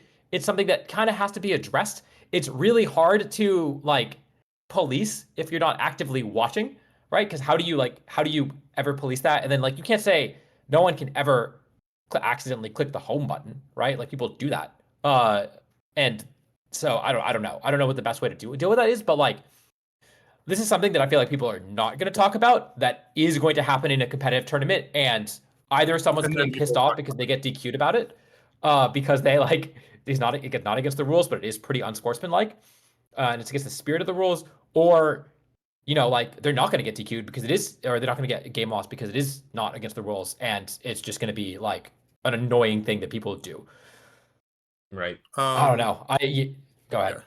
No, it's to the point where if you've got a team that's playing for timer, you can just reduce variance. Like, I win unless my opponent crits these next 3 attacks. Well, you only get 2 more attacks, so good luck with that, buddy. Like that type of situation is you can just chop off the end of games somewhat easily if it's relatively long and drawn out. It really has to be addressed before we have live tournaments. That is just so And wild. I say that, but it's really hard to deal with both like the overall game time and your time, and also disconnects. And I would rather have this and the ability to reconnect to the game if you disconnect than having a disconnect be a game loss, and also like have this problem solved. Like I think this is the Absolutely. Yeah, this at is least better than having DCs be game losses. Just this Yeah. is one of the consequences of having disconnects be like pretty smoothly implemented. Honestly, I think the disconnects are quite good. Just this one has to get nipped in the bud, and that's why we're bringing it up in a podcast this early in the process so that it can get patched before we have live tournaments. Yeah, hopefully they're aware of how this is working. Let me see some of the other things. We didn't talk about the biggest bug in the game yet, which I don't really have a on-screen visual for in Pokemon Champions. However, in my opinion, the biggest one is the Mega interaction and how that's just been wildly inconsistent. So basically, people are finding that Mega Evolution Order is not as we knew it. We kind of had suspicions of this based on how the trailers were chopped up, but there were so many different ways to like hand wave how that was actually happening, and we have the game now, so let's talk about what we're actually experiencing, which is that Megas are not Mega evolving in a consistent order. And that is relevant for a lot of Megas, not all Megas. If you're Mega evolving a Mega Gengar, you probably don't really care. If you're Mega evolving your I don't know, Garchomp, then it's probably not a big deal. Besides the fact that you get a bit of information out of this. If two Mega Pokemon share the same speed stat. Game volume's loud, let me do that again. Where is game volume? I'll hide it while I look. Anyways, yeah. Oh, there it is. So the yeah, so you could get speed information about the Megas, but yeah, the real key ones are these weather Megas. When their abilities are activating, you would expect that if a Mega Charizard Mega evolves on the turn, then a Mega Tyranitar that's slower than it Mega evolves, that the sun would go up and then the sand would go up. However, people have been seeing this happen in the wrong order, and then the speed still plays out in the correct order, which is just very strange and difficult to work with. So basically, and yeah, Leonard said that he was working on this for like over an hour and could not come to a definitive conclusion. There's like 3 possible answers that I've been seeing people toss around, and they all sound pretty ridiculous. And gosh, I hope that they don't end up being the case, or at least not the case permanently. Somebody in the chat suggested random. That's one of them that I guess we'll allow, but like it's probably not random. If it is random, I mean, what are we doing here? But also, it's we don't really understand. Port priority is kind of the next one. So basically, like player 1, every match kind of has a player 1 and a player 2. And in a ranked battle, I don't think you can know that. I don't even think you can act on it. I think if you're playing ranked, you won't really see, like, I am the left player, and then we know that the left player is always player 1. Like, you're just always on your perspective side, basically. Adi? But you can in a private battle. Okay. Which is what we use for tournaments. Yeah. Well, there's also a competition mode on the homepage. I haven't messed around with that much. I don't know what's in there. Okay. Yeah. I can actually tab back over there and maybe have it on the background. Oops. So basically, port priority would be, yeah, like player 1 always Megas first or second, I guess. I don't know what respective order that would be in if it's the way. But that would be ridiculous. The last one that people have been implying, it also sounds so unserious, which is the order in which they click it. So if like I locked in my Mega Evolution like in 3 seconds and Audi took the full 45 seconds, then like I would Mega Evolve first. In which case that would be maybe one of the worst options. I might even prefer random. But it's skill based. You're right, Nick. Basically, it's just like, I need Charizard to Mega Evolve first right now. I'm gonna mash this as fast as I can. Or, I really need Charizard to Mega Evolve second. I'm gonna take the full 45 and hope that I can click at exactly 44.9 before I time out. So it's just Well, no, stupid. the optimal strategy there is to put your Charizard in the first slot, lock in your Mega Evolution Heat Wave, and then just have second slot Protect or whatever, and wait it out. You can guarantee last evolution then. I have no idea what this competition mode wants out of me, dude. It sounds This is- like whoever hosts the competition has an entry ID. I have not played around with the competition mode at all. Yeah, me neither. Okay, Just but hope I it's honestly, I fixable. was wondering if that's where we'll be playing tournaments or not, you know? I mean, we could be playing them in private battles, but I was hoping that this would be the feature for it. It's like trying to stop the microwave at 0.01. Exactly. That's what it's gonna be. However, this game has a decent amount of input lag as well. That part hasn't been the most fun. I don't really know how much to get in on that, but like I have definitely felt like a little bit more input lag in this game. The rules doc already said private battles. Okay. Got you. I'm still someone in the camp that like things in the rules doc were set up in champions for champions in advance, but there's probably going to be some things that have to be updated based on now that we have the game in our hands. There's some things that they probably didn't realize they are going to be the way that they are in champions, and we'll probably need some rules docs updates. You know, I think there's going to be some. Let's see. So yeah, the mega order thing is wild, and I'm hoping that we get an answer soon. I have a bunch of random nerfs here to talk about as well. Dire Claw got nerfed. That's cool. Down to 30%. We like that. Unseed Fist we already covered. Moonblast got nerfed just on the secondary effect. No longer a 35. Was it 30 or 30? 35. Was it just 30? It was 30. 30% chance to drop special attack. Now it's just 10. Which, yeah, I'm cool with that. I mean, the move definitely needed a hit. So that seems right.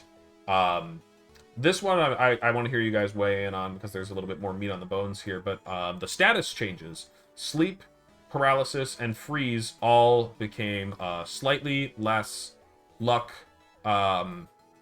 based, I guess. I don't know. Like they're a little more consistent. And so I'll just read off those changes now, and then we'll go around. So sleep is now 2 turns max instead of 3. Paralysis is now a 1 in 8 chance of being fully paralyzed instead of the typical 1 in 4. It's still going to be the same speed reduction as it was.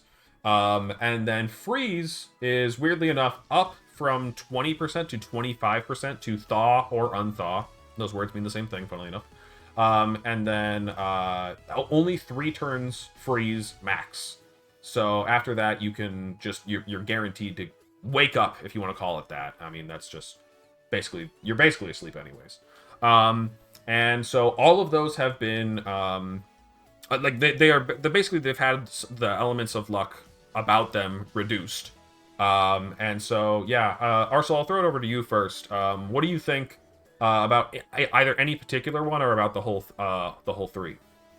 They're all 3 very relevant. I think the sleep one, especially in a format where it's a good nerf to come right now because we don't have the safety goggles item right now as well. So when you take it into consideration what we have available, and the fact that it's kind of weird that sometimes when you're the opponent, when you're putting your opponent to sleep, and there's certain game states where you have to think about 2 times, okay, are they going to wake up this turn or the next turn? And that can influence your decision making. So just having to think about it one time, okay, are they going to wake up the next turn or not? And then, on the 3rd turn, they're guaranteed instead of 3 turns sleep. And then they're, is it possible 2nd time and then 3rd time? Right. And so the sleep one, it's valid that it's happening now. We don't have an Amoonguss in the decks or anything like that either. So all the sleep moves are pretty much inaccurate. Like, I don't think there's any other spore, right? There's a compoundized Vivillon that has sleep powder. I was going to say That's that's the the closest other one that I could put. That's the closest we got. And then Venusaur is probably going to be very popular with chlorophyll sleep powder as well. So now sleep has been nerfed even more because there's no spore in this early meta anyways, in this early formats. And then you have to take into account accuracy as well. So is it even worth clicking it sometimes? The other one's Thunderwave, yeah, and stuff is I do want to push back on that a little bit. It encourages different play patterns. It's not necessarily weaker. If there's so for sleep powder, if you know that there's a 2/3 chance for them to wake up on an exact turn, you can protect on that turn. Like, especially if they didn't 1-turn wake, it's just guaranteed that they're gonna wake up this turn. You can protect and then put them back to sleep. Exactly. And True. that one gets a little bit more degenerate than just waiting and hoping they don't wake up, which is what you kind of had to do with sleep. So I'm not sure that this one is a huge nerf. That one might, for like some Venusard stuff, that one might end up being like just as stupid, or potentially more stupid. Um, it's a hot take to say that like losing 3-turn sleeps makes it better, but it might make it better. I experienced it myself today in a ladder game. My Garchomp got put to sleep, and I did get hit with the quote max sleep, as we are knowing it now. But I don't know. I mean, the Venusaur didn't have Protect to exploit this, so they didn't get to like have another opportunity to put me to sleep, and so it wasn't the hugest deal. But yeah, it was comforting knowing that after sleeping one guaranteed turn, that I could just wake up and rock slide this Charizard that was across from me, and so I feel like it'll probably be for the better, even if there are some scenarios where you can set up a sleep chain essentially a little bit more consistently. I guess I think that it doesn't worry me just yet. It's a 50-50 shot to get a 2-turn sleep now. So Yes. it's not overwhelmingly consistent, just it's the type of mechanic that I'm a little worried if players are allowed to play around it with higher certainty.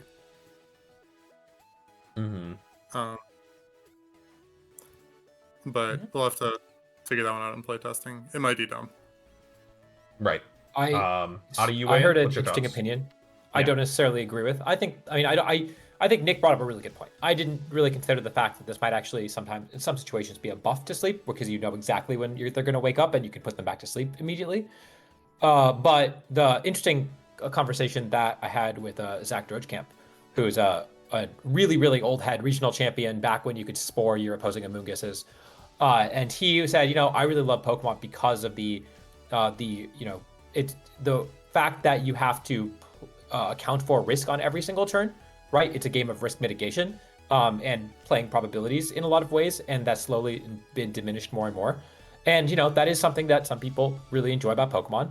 Other people really like clicking Fake Out and being able to Surging Strikes through Protect. And I generally find myself sort of in the middle, where I think that Yeah. in the Pokemon, middle as when it's entirely when there's no probability at all, when there's no randomness at all, is very boring. Alex and I both went through a Temtem arc, which, by the way, getting a new generation of that too, real soon. So we both played with the Pokemon game that has no variance, and it was an interesting experience, and it made me appreciate the variance in Pokemon a lot more personally. But on the other hand, yeah, sleep is busted. Sleep is really, really good. And so I think that a nerf to it was probably warranted. And especially I think in singles that it's going to be a lot better because sleep was overpowered in singles from what I could tell. The other changes, like they essentially turned freeze into sleep in some ways. It's not exactly the same. But I think what was the freeze? It was 30% chance to wake every single turn, right? I think 25. Yeah. 25% chance to wake every single turn, and you're guaranteed to wake up on the third turn. So Wake up and thaw out. Yeah. Freeze just got very nerfed, and it was a long time coming. Like, at any gen in the past 30 years, they could have implemented this change, and it would have been a welcome change. The freeze nerf is just, it's very good. Nothing about that one that needed to be said. We do have to talk about Para for sure. That one's big. And Para, again, it now, instead of being a 25% chance to not move, it's a 1/8 chance. Is that right? That's the number around. All right, let me weigh in on this one. I'll weigh in on Para, because I think the Para one is a absolute buff, and here's why.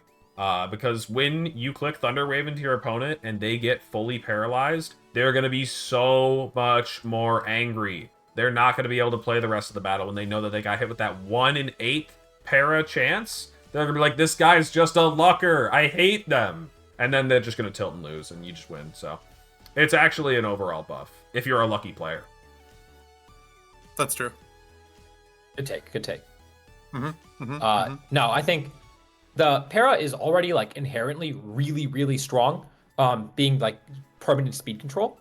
And so the fact that it also had this random chance to stop your opponent is kind of ridiculous. And we've seen it gotten nerfed multiple times now at this point, from like Generation 5 when it was even stronger. And so, yeah, I'm very happy with this change. And I think this is a fantastic change to, for the game in general. Right. Definitely. Now the no, people who click T-Wave and say it's for the speed control actually have to mean it. And like, I still will click T-Wave, right? Like, it's still a really good move to click on a Prankster Pokemon. So I don't know. I still will click Nuzzle with my Raichu. Like, a lot of the math of T-Wave was there's a pretty good chance that they're not going to move, and this just really eats into those odds. I'm not sure T-Wave's that good anymore. It might be good, but I'm not certain of it. Like, this is something we're going to have to find out. Right. That's true. At least like, that the permanent math speed is doesn't still look very like good. So, it's just going to be relatively weaker. And I didn't think it was crazy strong before. It'll just be way worse now. It'll just be I'm selling my 2-wave stocks. are there any mons It with is Spore weaker. in the game? I don't think so. I think that No. unless Parasect is in there, which I don't think it is. I don't think I saw Shinotic as well. Yeah, Then we're sporeless. let's talk about one other nerf, rental teams, because this is a crazy one. I'm hoping that somebody knows a bit more than I do. Yeah, I got you. Okay, Adi, please weigh in. Replica Teams. So Yeah. they changed the name, and we knew that something was going to happen when they changed the name. We knew that it was not going to be one-for-one rental teams. We actually talked about this pretty in depth with Carson and Dylan. They gave some good thoughts on other games that do similar things, and I think Nick, well, I'm going to have Adi weigh in first, but I think this is similar to Hearthstone in that the way they do something similar. But yeah, Adi, go ahead and walk us through it. Yeah, so now a replica team it looks a lot like a rental team when you type it in, or when you share your team, but now it requires you to own all the Pokemon, and what it will do is it will train the Pokemon in the identical way to the rental team. And as a result, that means you do have to spend the VP or the tickets or whatever to be able to copy this team. That is the long and short of it. I understand that it is very similar to other games. I play Yu-Gi-Oh! Master Duel pretty regularly, and you can copy your opponent's deck or copy a deck in that, and you would have to craft all the cards needed. I think it makes a lot of sense in a card game. But I really am sad about this change because rental teams are one of the single best things about VGC. It is one of the single best accessibility factors about VGC. I mentioned this in my video before Champions came out, that I think accessibility was never really the problem, at least for Battle Stadium Ladder, because anyone could go and pop over to Cybertron's channel or my YouTube channel or whoever's YouTube channel and find a bunch of different rental codes that they could try out. They could try out some of the best performing teams in the entire world on a regular basis for absolutely free. And there was no resource cost at all. And it meant that anyone could try out VGC super easily. On top of that, I think it was I don't know if the content ecosystem around VGC exists in the same way or is anywhere near as large without rental teams existing, right? Think about Cybertron, who is basically the second biggest VGC YouTuber right now. And his channel for a long time, and still basically is, him taking a rental team from someone and playing 3 games on Battle Stadium Ladder with it, right? He's been doing this for over a decade now. And while now he is, of course, big enough and he makes enough money from each video that he can justify paying the VP cost to get a rental team or a replica team for each of his videos. When he was starting out in 2014, there was absolutely no way that he would be doing that. It suddenly makes it so content creation is honestly cost prohibitive, at least content creation in the way that Aaron started out and James Beck started out, and even a bunch of smaller YouTubers like Sableye VGC started out, a friend of mine. Even my most viewed videos are rental team compilations. It is a big part of Pokemon VGC content, and so they've essentially killed that off, at least for newer content creators and for newer players. And I think that is a huge negative for the game, and it's just a greedy decision. because yes, short term you are going to make money by people having to pay VP costs to use these teams on ladder, but long term you are going to hurt your player base and you're going to hurt the content ecosystem that drives new players into the game. And so this is maybe the biggest, this is top 3 worrying changes for me in Pokemon Champions. This just feels greedy and antithetical to the spirit of the game, and is going to harm the game long term. Is my take on this. Let me ask also one a question contradiction. before we get your guys' takes, just to make sure I'm understanding it mechanically. So Adi, you don't get like any like you need to have the 6 Pokemon in game first and foremost, right? Correct. And then let's say that all of my Pokemon had literally zero things in common with what the rental team has. Would I have to pay the cost of every single aspect that's getting changed to match it? Yes. So like, what is it on average to train a team? It's about like 12K, I think, in VP or something like that. Because it seems like it's rough, almost 2,000 to change every aspect of a Pokemon. Yep. Wow. So then times 6. I first off have to have the Pokemon. Because people were also pointing out in the chat that, like, you know, if it's built around a niche Pokemon, which is like oftentimes that's what we're doing with these rental teams. It's like I was the first person to figure out how to make, you know, Alcremie work. Here's my team, you know, try it. And then somebody's like, oh, that's cool, I want to try Alcremie. And they're like, oh, I didn't draft one yet. I'm gonna have to go try to draft an Alcremie or port one in from home. You know, like that's just silly. But yeah, sorry, Arsenal, I didn't mean to cut you off. Why don't you go ahead and give me your thoughts? I just think it's a bit of a contradiction about what they've been saying they're trying to do and then what they're implementing in this aspect, in the best aspect they could have implemented it in.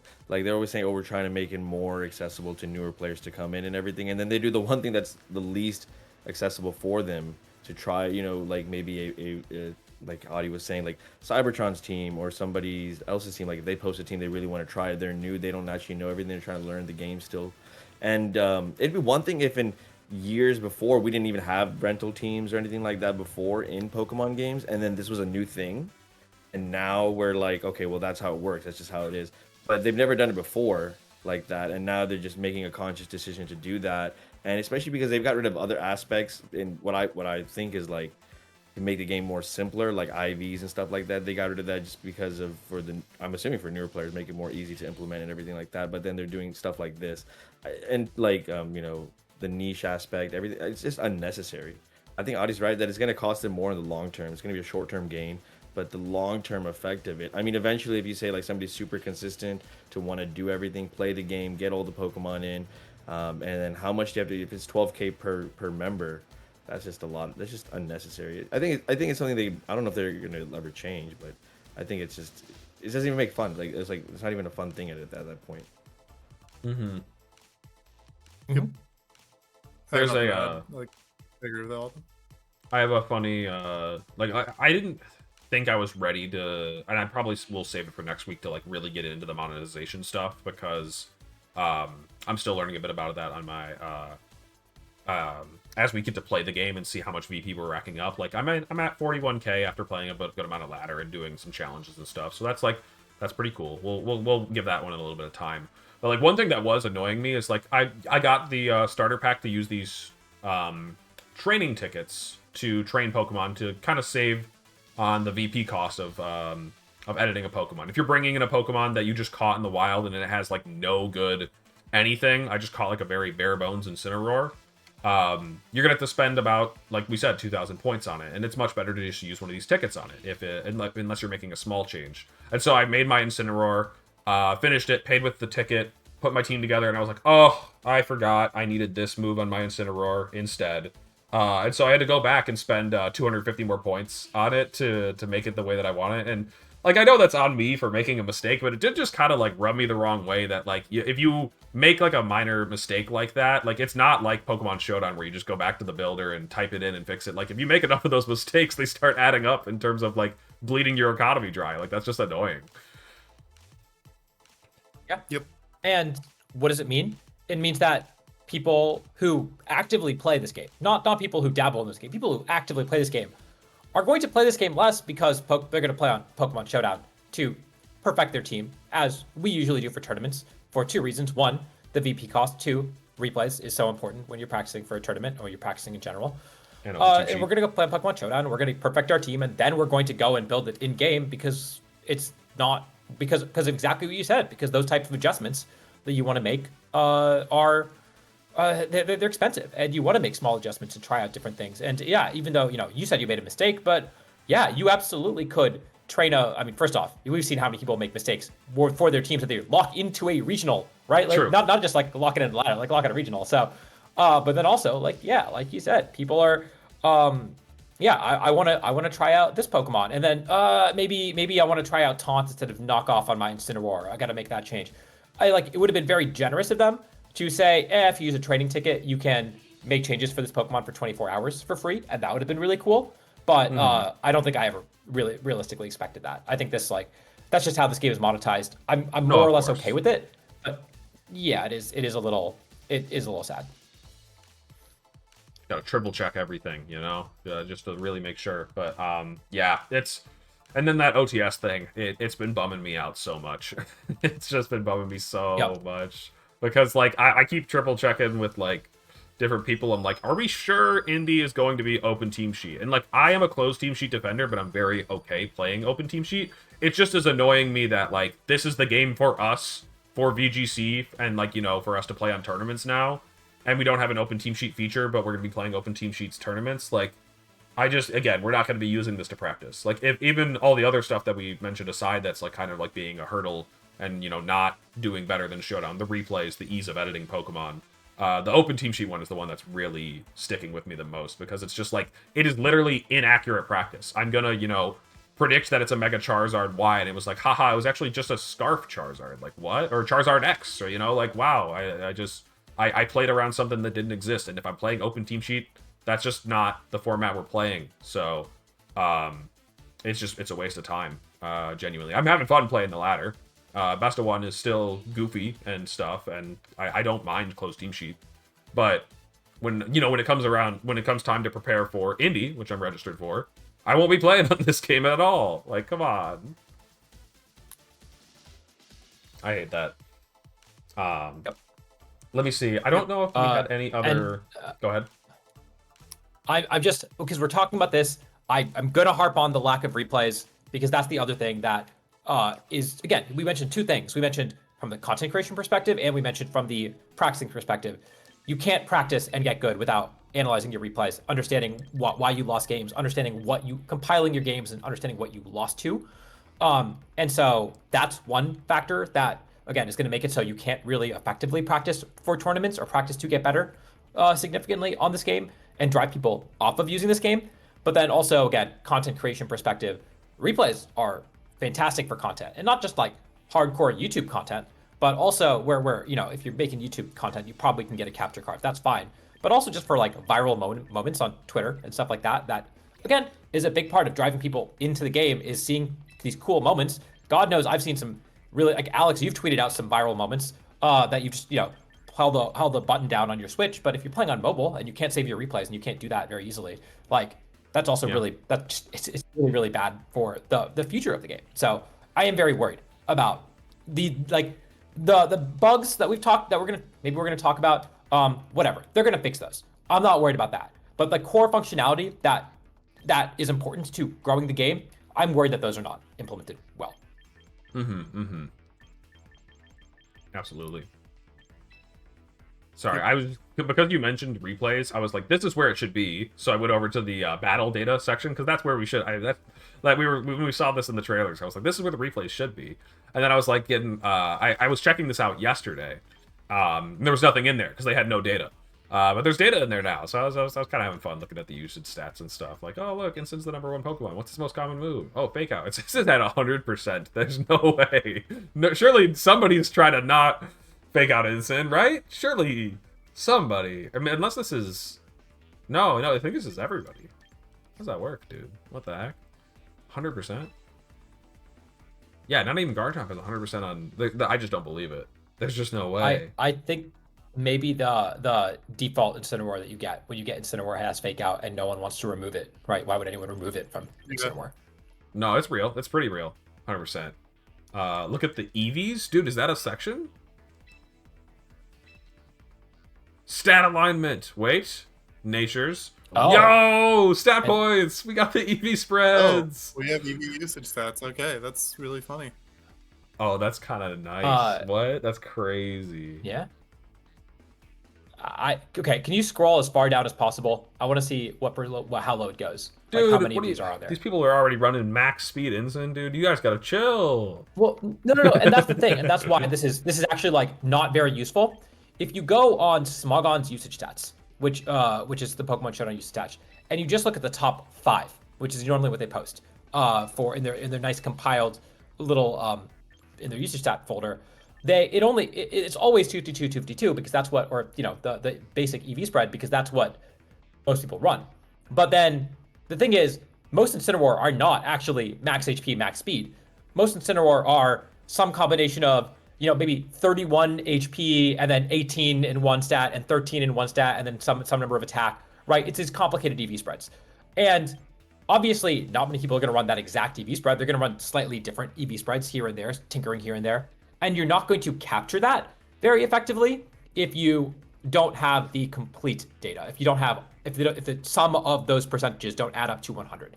And that's why I was asking you to scroll down as far as you can, because I'm really curious, what percentage of Incineroar do we actually get to know the EV spread for? Because if it's like 30%, that's not actually useful data at all. That's useless to me. And I would rather use Pokemon Showdown's usage stats than this. It is cool they have it, but if you can go down to like literally like all of them, or if there's an API where I can export this data and get the usage stats, then all of a sudden this is super, super powerful and incredibly useful. And so don't know the answer to that one yet. But yeah, if I can only see the top 30 EV spreads, it's probably not actually as useful as we'd like it to be. That's gonna hit like 60% or so of the Incineroars. Maybe between 50 and 60% is my guess. Yeah. Maybe 40. I don't know what's happening, yeah. chat. I'm just listening to some nerds talk, so I'm just gonna go ahead and back out of that screen because I don't exactly follow the conversation. I'm poking around, see if there's any other major things to talk about. Go ahead. Can someone turn this into a CDF, please? Thank you, DQ3840. You have got the correct answer. That's what the usage stats should have looked like. It doesn't show the EVs alongside the nature. Also, that part is real as heck because that's just like so annoying. Like it doesn't mean anything if it's like, yeah, it's a 32 max speed Ensign, but it's actually adamant. Like I need to know if it's adamant or jolly. Yeah. I'm doing a poll. Doing a poll. Cumulative distribution function. Let's see one of those, and then it'll be useful. Oh, I'm only an hour and a minute away. Oh wait, hold on. So if I wait 2 minutes, you wait 1 minute, you use one fewer coupon. Yeah. Okay. Yeah, we gotta wait. We gotta wait a minute.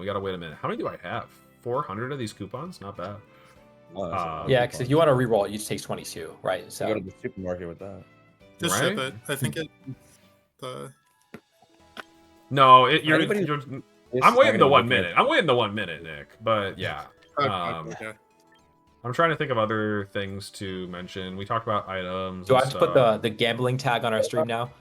Is this for this like moves that are like not being known anymore? Is that for this stream, or is that like a later stream or before stream? Like the move selection ability, like what Pokemon lost or gained? Oh yeah. Is that like that one probably will be a later one because I mean we can talk about minor ones for sure. But also we didn't mention Fake Out as well. That was a funny rework that they did for Fake Out. I think it's like a bit of like a noob friendly option, but it has like very real mechanical implications, which is that like you cannot select Fake Out physically if it's not active, if it's not the first turn that it's live. And this is funny because it means that if you get encored into Fake Out, you will, and that's your only, or yeah, if you get encored into Fake Out, I think you struggle. Yep. If you imagine that you're like a Smeargle, Smeargles usually run Fake Out as like their only attack. They would not be stuck clicking a useless Fake Out for several turns. They would struggle and KO themselves. Smeargle isn't in the game yet, but and then the last one is like very specifically people would use Fake Out to get around Sucker Punch or Thunderclap when Raging Bolt's in the game. You can't do that if Fake Out isn't selectable. So kind of interesting. I don't know. I'm going to answer a question in chat. Have we talked about the bots on Ranked Ladder yet? No. And people are saying that you maybe even get bots all the way up to Ultra Ball rank. People are saying that if you lose 2 in a row, you get a bot, so you don't lose 3 in a row, which I think is something that Unite also does. I'm not sure. I also am curious if there are actually just people running bots, because I played Master Duel when it released, and I still play Master Duel, and there are so many bots spamming ladder that are real bots that are just farming currency, because you get currency if you lose. And I forget, you do get currency if you lose a ranked battle, right? So there's nothing stopping someone, especially when it comes out on mobile, from just making a bot that just keeps losing singles battles, right? To farm infinite VP so that you can play double battles. And people will do that. Like, it is coming real soon. And especially and also, when if you can make a bot dude, that you know it. yes, you make a bot that occasionally wins battles, and you can potentially face off like the worst new player experience in Master Duel. The thing that I hate about it the most is that if you don't, and especially since if you don't play a while, just like in this, you go all the way down to the bottom rank, and then you play 50 straight games against bots until you get up to a tier that actual players are playing. And this is going to be a problem as long as you can get VP for losses. So look forward to that. It is coming. I promise you it's coming. And they're going to have to figure out a solution to that. And it sounds like they don't want to, because they've actually implemented their own bots into the game that your bots can go and play against and actually beat. Which is so ridiculous. That's what I've been waiting for. I've kind of gotten sick of BGC, and it would be a lot cooler if I could just have like an AI do it for me. You know? Like that's where I'm at. It's because like I still need something to be playing AI playing VGC in my stead, you know? Like I can't just stop playing. I need a bot to do it for me. By the way, I warned people about this months ago. Like literally like months ago. I remember. And so yeah. Here we are. Dude, how much does an adamant max attack foul play do from Sableye? That's crazy. So true. That's juice, dude. That's stab. I'm sure this is a strong one. Gosh. Dude, these picks are all bad, dude. I think I might take Slowpoke. Well, okay, because this doesn't give me... I don't need to get this guy, because I need to get one from ZA anyways, right? It won't... I can't do the Mega. Yep. You can't do that one, then. No. Alright, we're going to Rhyhorrior is probably the best Pokemon, right? In this. Nah, I think Slowbro, dude. Slowbro?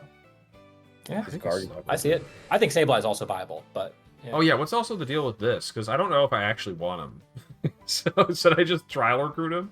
Can I decide later? Can I go back on that?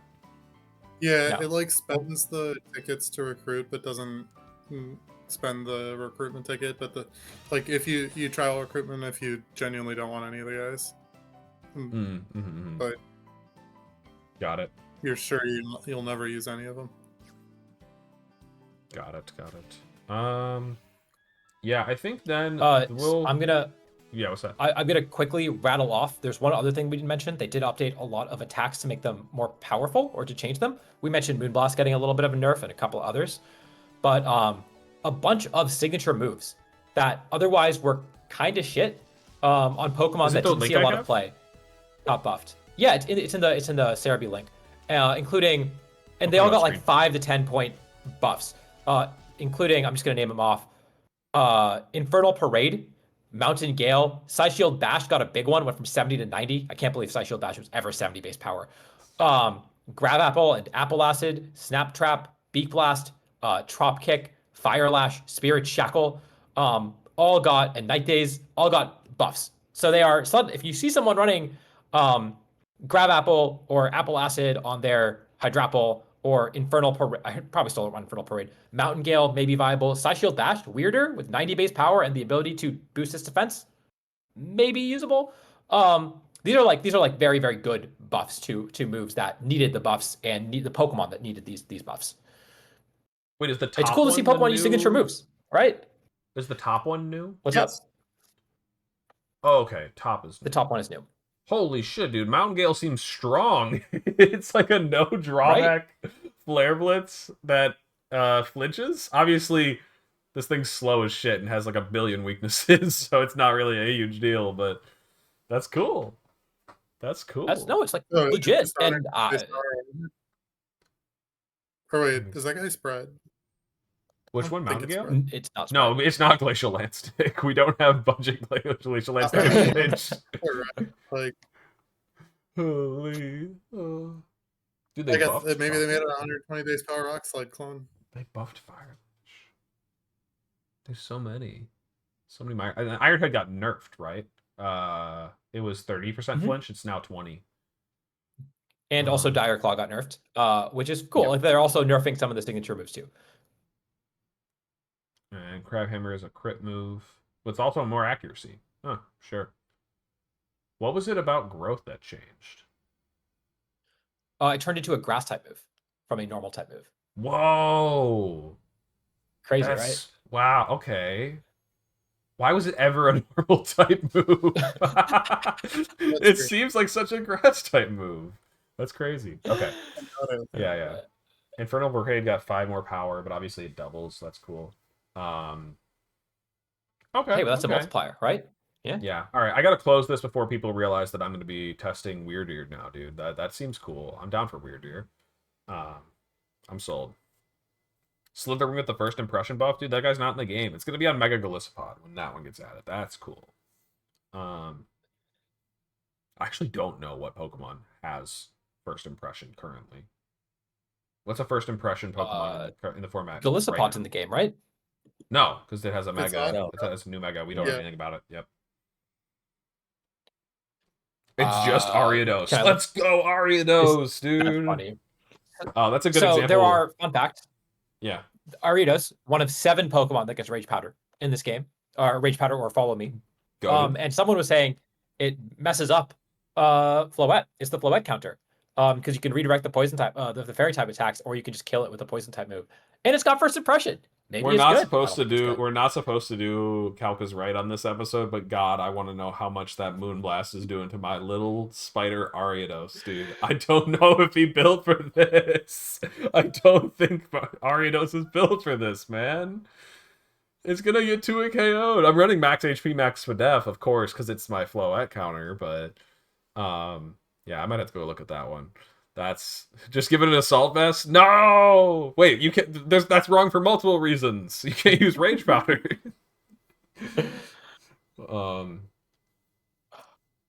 Yeah. I don't think it's KO back either.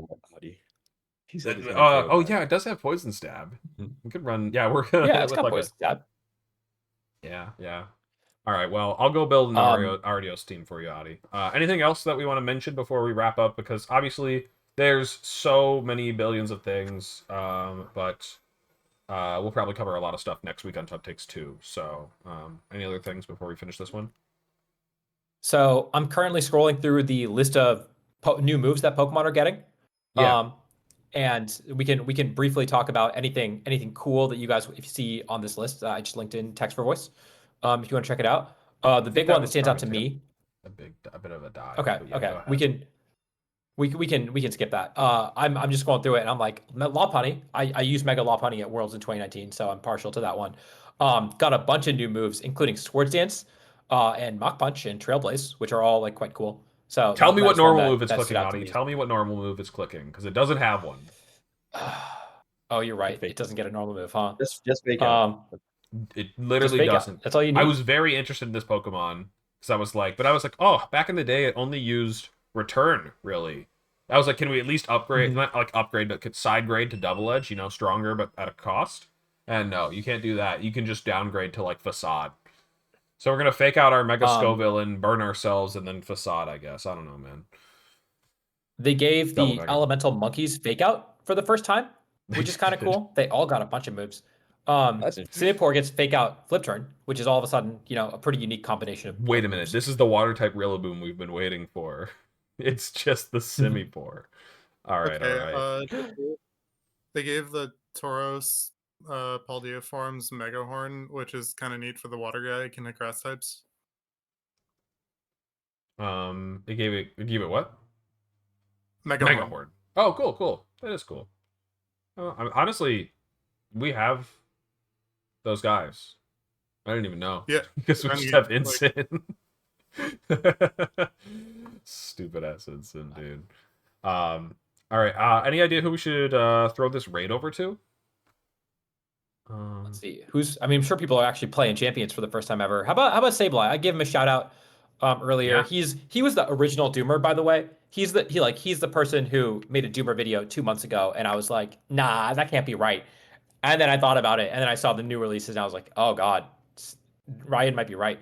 Yeah. So he gets to say first about the release of this game. Go over there and ask him how much he's loving Pokemon Champions. And yeah, I think then that'll be it for this one. I'll be back tomorrow though. I'm definitely gonna be streaming some ladder, and then this weekend as well. I want to plug that Adi will be streaming a local tournament. So also check out the stream of that. That's exciting. All right, Arsenal, Nick, thanks for being on. Thanks for hanging. All right, peace out, peeps. Catch you later.